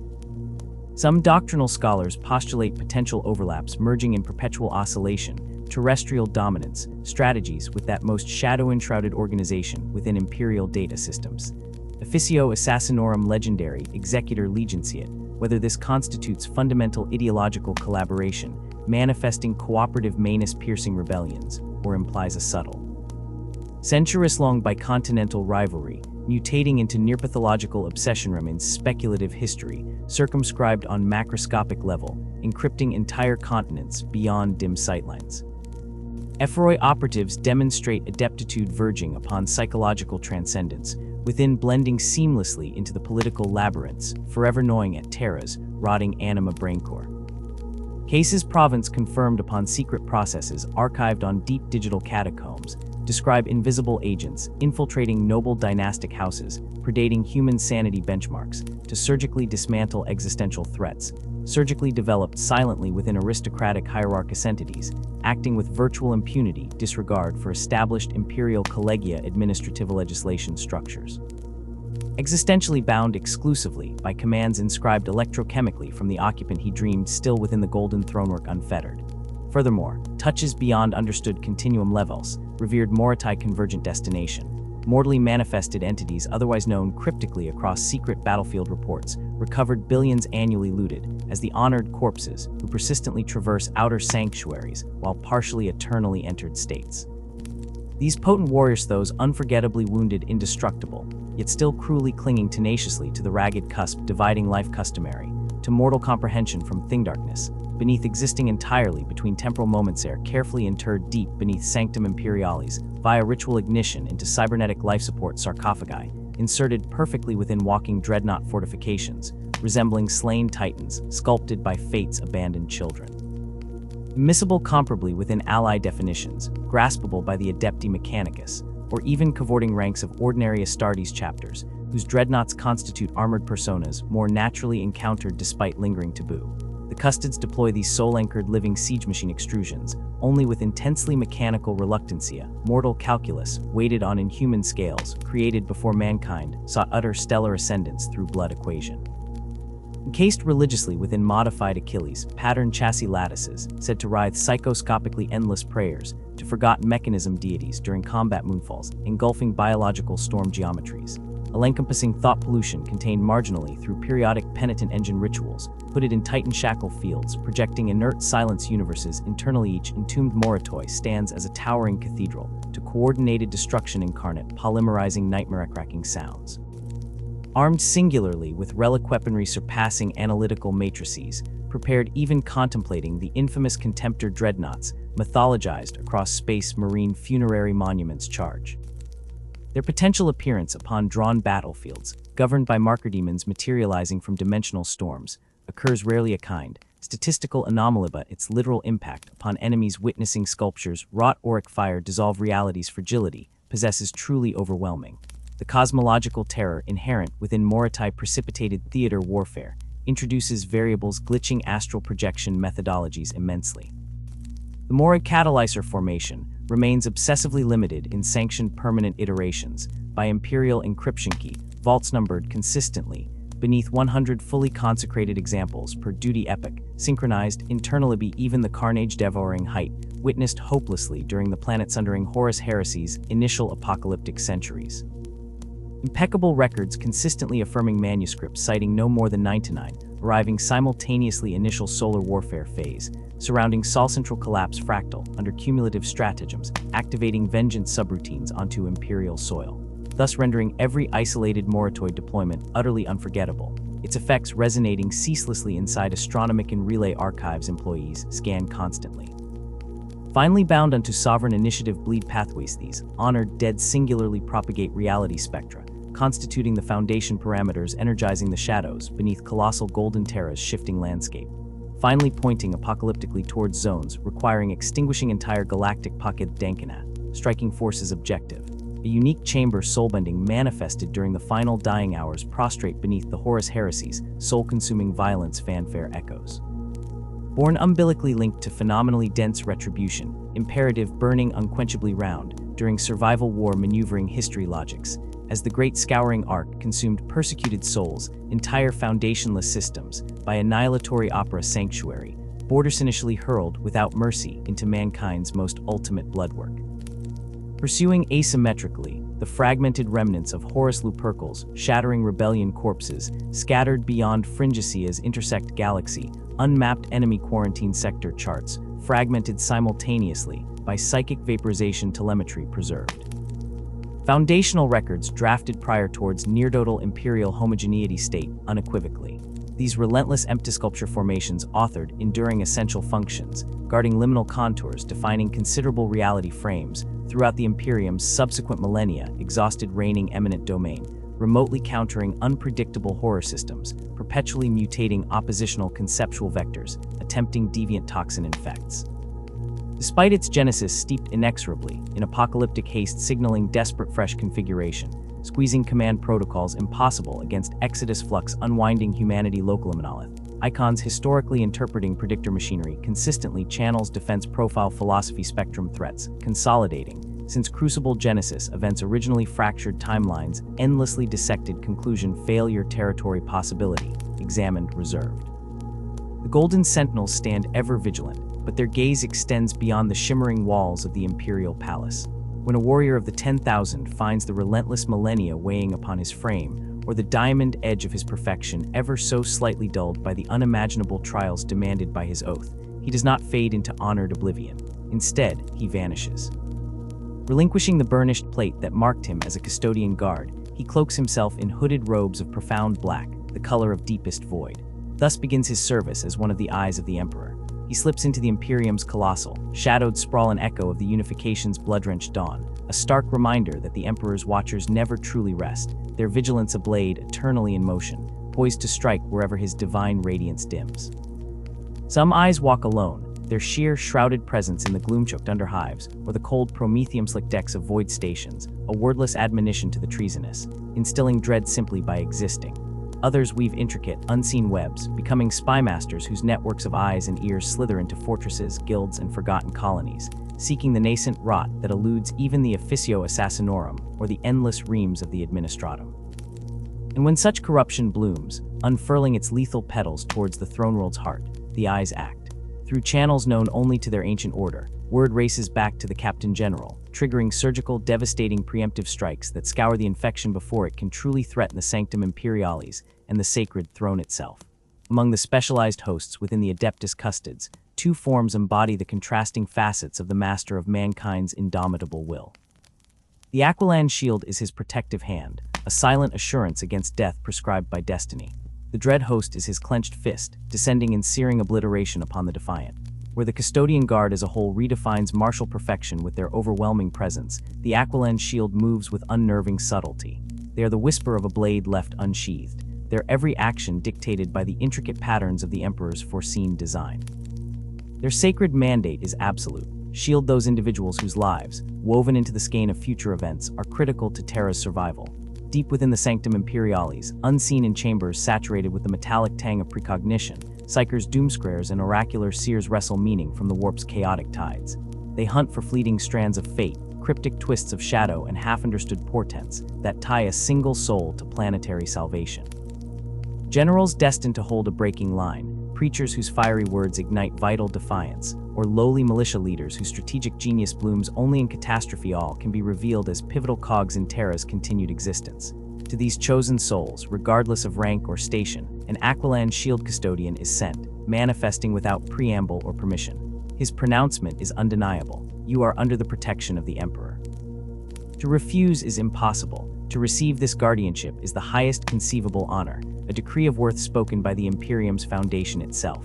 High lords governing entire segmentums have known their invisible guard. Obscure hive-world preachers inspiring desperate last stands have felt their golden shadow. Once the oath is sworn, the shield custodian becomes an immovable, inescapable presence.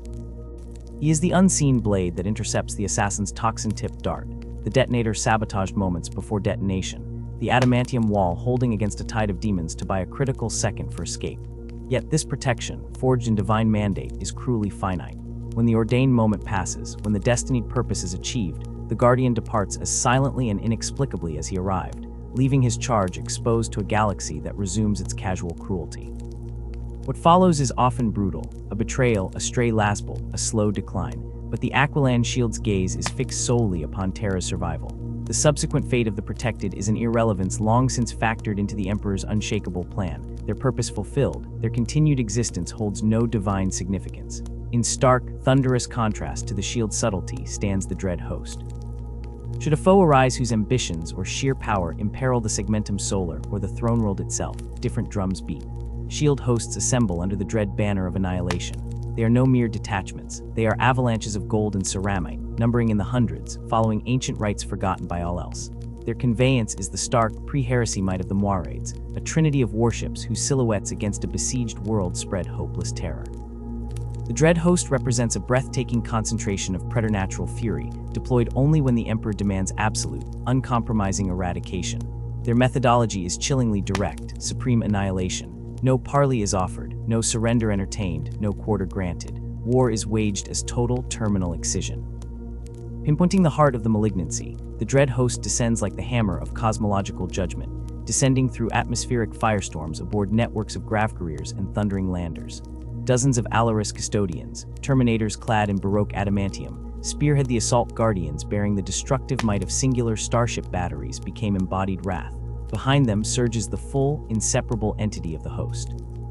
Cities constructed over millennia are not conquered. They are sundered, reduced to continent-spanning pyres. Planetary defense forces melt before concentrated guardian spears like ice in stellar fusion. Strongholds designed to endure siegecraft for centuries shatter like pottery beneath mastercrafted power fists. Entire planetary populations that harbor the traitorous stain are cleansed in fire and adamantium. False idols raised in defiance are cast down by hand and immolated, ensuring no memory, no echo of rebellion persists. Their wrath annihilates not just armies, but hope. They leave psychological scars visible in populations light-years distant, a suffocating dread to silence future sedition. Grim legends echo through strategic briefings. Orc-Waog-s encompassing millions of berserkers blunted and broken on dread shields, traitor warbands and entire renegade systems excised from reality as if they never were. Yet another facet of the Adeptus Custodes mandate manifests not in shield or hammer, but as the direct voice of silent sovereignty. For millennia, even entombed upon the Golden Throne, the Emperor's will finds expression through chosen custodians. Among the 10,000, the emissaries Imperatus, the heralds of the Golden Throne, perceive more acutely than their brethren the lingering psychic resonance of their master. They are bound not solely by chain of command, but by an unshakable certainty, a conviction felt in deep meditations that the master of mankind stirs within their consciousness. Guided by this profound connection distinct from religious ecstasy, for they serve master, not God, they become living conduits of his direction. Acting with the Captain General's sanction, they undertake missions that thwart galactic peril or alter the imperial course, bearing commands none would dare challenge, redirecting crusade fleets mid-vig across the void, prying open the deepest, gem-locked vaults beneath the palace to bestow arcane relics onto champions marked by fate. Their significance surged dramatically with the resurrection. The return of Robot Guilliman, bearing the forbidden knowledge of Primaris Space Marines, ignited fierce debate even within the Sanctum Imperialis sacred halls. Old wounds from the heresy bled afresh. Some custodians saw only another potential betrayal reflected in these new, potent warriors, fearing the strengthening of potential rivals. It was the emissaries Imperatus who stilled the discord. With serene authority resonating with perceived certainty, they declared the Primaris creation the Emperor's manifest will. Mounted upon revered Varus Praetor jetbikes, they became inseparable heralds alongside the resurrected Primarch on his Indomitus crusade. They bore reinforcement orders written in arcane ciphers, lending sacrosanct authority to Guilliman as he reforged shattered legions. Their arrival at ancient chapter homeworlds ensured the fractious Space Marines, whether proud sons of Dorn or the blood-ruled angels, accepted the Primaris without murmur. No chapter, regardless of treasured independence or millennia of isolation, could dare refuse a gift carried by the Emperor's own golden tongues. Thus, the emissaries Imperatus enforced divine intent. Their quiet pronouncements forge alliances others cannot, unlock gates sealed by ages, and thwart disasters felt only as psychic tremors, preserving fragile knowledge vital to humanity's survival against encroaching doom. These hosts, these silent watchers, these divine messengers, they represent the manifest power of the Custodian. Yet to truly fathom one, to grasp the gravity of their duty and the sheer impossibility of their existence, requires delving into the shrouded genesis. It is whispered that each Custodian guard is a singular masterpiece, an act of transcendent alchemy, genomic scripture, and the indiscernible genius of the master of mankind. Where the crafting of a space marine is a brutal, albeit jealously guarded, science of implantation and bioforgery, a known art possessed, albeit with variations, by scattered chapters, the forging of a Custodian is an art lost to all others, its truths locked tight beneath mountains of secrecy and reverence within the palace complex. Fragments, ghost stories traded by terrified savants who glimpsed forbidden lore, are all outsiders possess. The journey begins impossibly young. Mere infants, before reason takes seed, are culled from obscurity across humanity's teeming worlds. Few possess the unimaginable confluence required, not merely physical superiority of muscle and bone, but an elusive spark, a genetic and psychic resonance rare as viable worlds in the ghoul stars. For these chosen, their transformation commences before self-awareness dawns. The Emperor's art, we're told, reshapes them at levels invisible, fundamental. Strands of DNA rewoven, cellular architectures transfigured through mechanisms beyond current Imperial comprehension. Unlike the Astartes, whose frames bear testament with black carapace sockets and nerve-weave grafts, the Custodian carries no such scars. His enhancement is seamless, perfection etching itself invisibly beneath unbroken flesh and bone. This process imbues them with a divine legacy, an agelessness untouched by decay or pestilence. Barring catastrophic destruction, their physical prime endures for millennia, golden armor serving for centuries only to be replaced, its wearer unchanged. Some Imperial savants dare to call it biomancy, a blurring of empiricism and esotericism. Others speak, hushed with awe bordering on heresy, of the Emperor personally shaping each nascent god-soldier, instilling a core partitioned from his unfathomable psyche. Truth or legend, the outcome is undeniable. A Custodian embodies a biomechanical perfection eclipsing all else in the galaxy. Such creation demands commensurate preparation. For decades beyond counting, the nascent Custodian is sculpted, his mind laced with neural pathways of flawless logic and unshakable purpose, ruthlessly stripped of weakness, of distracting passion, of self, channeling every faculty into vigilant duty. Though they share a soul-shaped void with the Astartes' emptiness filled only with loyalty, their conditioning blooms into something more profoundly analytical. They are watchman and scholar-philosopher, trained to perceive threats of ideology, subversion, and cosmic intricacy that mere warriors would overlook. A mistake in vigilance, a microsecond's doubt, spells certain doom for Terra. Thus, their perfection must be absolute, encompassing intellect as much as swordcraft. Their curriculum spans forbidden knowledge, alien physiologies dissected mentally, galactic history etched into memory, imperial law understood to its paradoxical minutiae, the elegant languages of diplomacy learned alongside the brutal dialects of genocide. Every Custodian is a walking archive, a being whose purpose transcends destruction to encompass preservation through ultimate understanding. Yet, protection remains their birthing scream made flesh. Their loyalty, deeper than marrow, resonates as a psychic constant, a fortress impervious to the lures of the warp. immune to psychic domination and curiously unaffected by the soul-stilling nullfields of Sisters of Silence, they stand beside those anti-witch sentinels as one half of a divine equation of defense. Crucially, they wield no psychic power themselves. This lacuna is deliberate. Psychers are vulnerability incarnate, potential warp gates held open by consciousness. For the Emperor's proximate defenders, such susceptibility was unthinkable. Crafted flawless, incorruptible by either blade or soul gaze, they stand as the unyielding, unblemished bulwark against annihilation. Shield Captain Valyrian stands motionless, his sculpted form encased in eternal gold catching the thin pallid starlight penetrating the viewing portal's thick armor glaze. Behind him lay the monastic silence of a ship designed solely for custodian passage, a fleeting echo of Terra's weight. Before him, the rippled light of distant Sol painted the void. He watched the unknowable yoke of human civilization, a sight every fiber of his being understood he existed only to guard. The voyage's resonance settled into the bones of the Aquila Justicar, the deep, rhythmic pulse of its plasma drives vibrating through adamantium bones, the constant damp hiss of recycled air scraped from the void, the murmurous drone of the crew echoing down its cavernous arteries, engaged in the sacred routines of drink. Sanctified oil, thick and cloying, mingled with the ancient ghost of extinguished incense, remnants of morning devotionals echoing within the obsidian depths. Uneven bars of pale light streamed from the vast viewports, falling upon walls carved from millennia-old stone, illuminating the sepulchral ranks of locked codices and reliquaries, standing mute witness to 10,000 years of unbroken vigil. Veles stood immobile, his gaze, flecked with the faint golden light of his undying kind, fixed upon the growing orb of ultimate responsibility.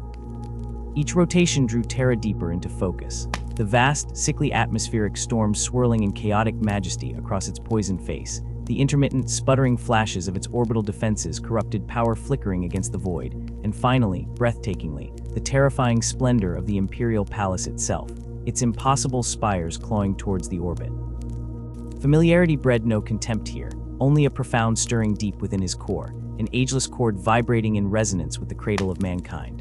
The phantom scent of ancient leather-bound parchment still clung to him from his study hours before, the chronicle of distant battles and measured sacrifice now feeling ephemeral, a mere echo compared to the visceral immediacy reborn within him. His hands, steady despite centuries, locked in unending watch, rested lightly on the haft of his guardian spear, its generatorum core humming like a sleeping beast. The rebellion crushed mere weeks past, surged behind his eyes, the twisted, tear-streaked masks of mortals screaming invocations to snarling gods beyond understanding, the abrupt, jarring shock as corrupted blood thick and oddly oily against ceramite splashed onto the ground. Those echoes resisted silence. The ship's vibration deepened, a resonant tremor threading through the deck plates beneath his gilded boots as the Aquila Justicar began its terminal descent towards Holy Earth. Terra now filled the void framed by the viewport, a colossal masterwork of shadows and smothered light.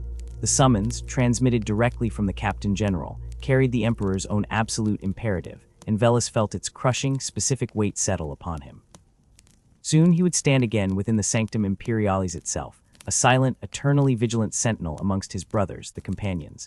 The thought crystallized into a cool, immutable resolve.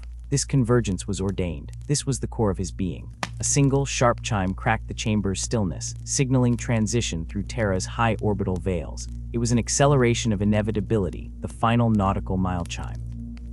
Veles turned from the apocalyptic vista of his homeworld and strode with measured cadence towards the immense armored doors framing the chamber's end.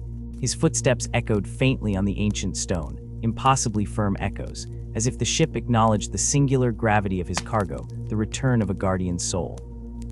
He moved through the arterial corridors alive with imminent approach, the suffused hum of power flowing to docking thrusters, the urgent crisscrossing of crew offering brief prayers and flashing glances at their silent lodestar, the agile darts of buzzing service skulls casting jumpy, discordant shadows, the clatter of sanctified tools, and the muttered litanies of tech adepts. Yet Veles moved through the orchestrated chaos utterly apart, untouched, a golden battleship cleaving through waves, parting throngs who instinctively yielded space, a living bulwark on the march. He emerged onto the viewing deck closest to the primary docking bay antechambers. Here, unimpeded, the full, terrifying majesty unveiled itself. The Imperial Palace dominated the tortured planet's horizon like an indestructible godfist punched through the crust. Cyclopean towers stabbed through the swirling, filthy clouds, its sheer walls glistening with merciless gold not merely gleaming, but bleeding light into the polluted atmosphere, a beacon of inexorable divine authority that brooked no denial.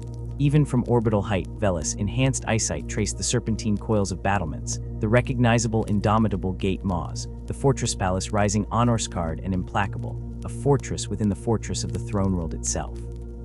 He drew a slow breath of the vessel's filtered, stagnant air, holding it for just a moment. Behind his eyes erupted a cascade of memory. The soaring, impossibly ancient corridors lined with 10,000 echoes, the vaulted inner sanctums where his brethren stood in silent, perfect formation, eyes watchful still, the hushed chambers where the Emperor's perpetual light shone like a wound-piercing reality itself. Decades had peeled away since his soul's last pressed Terra's sacred stone, but the recall was diamond-sharp. A deeper, resonant thrum, followed by a settling shudder, announced secure lock with the orbiting hemispheres. The journey's physical transit concluded. Velis pivoted without fanfare, commencing his final procession to the embarkation deck. Light intensified as he neared the bay-reflected Terran sunlight, defiance flickering through viewports, catching the immense bluing gold of his armor with cold fire. Each played a sharpened mirror reflecting duty's demanding face. The immense bay doors retracted with a groan of millennia-heady hydraulics. Terra's vast receiving platform materialized, a vast expanse of cyclopean gray stone marked by ceremony and ceaseless duty. Velis strode down the ramp, his spear a silent extension of his purpose. A profound, almost soothing calm descended, a familiar stillness after the void's silence. Home, not a place of softness or ease, but a consecrated altar demanding ceaseless alertness, sacrifice eternally offered, eternally received. He absorbed the peculiar thickness of Terran atmosphere, heavy not merely with pollutants, but with the dense sediment of history itself, the gravity of consequence. His heavy boots struck the dressed stone with a rhythmic, staccato toll, the sound lonely in the platform's immense cathedral silence, echoing faintly towards the unseen gatemouth leading deeper. As the Aquila Justicar's seals gasped shut behind him, the chill void retreated, the lingering phantom cries of slaughtered heretics dissolving. Only the immense, crushing tons of the palace above, the fathomless corridors ahead, and the imperishable light radiating from the golden throne itself remained constants against which the millennia were but filings dust. Home was here now, this endless, crushing vigil before the Emperor's dreaming agony. The doors awaited, the spearhead prepared, the watch continued, unbroken, unto annihilation.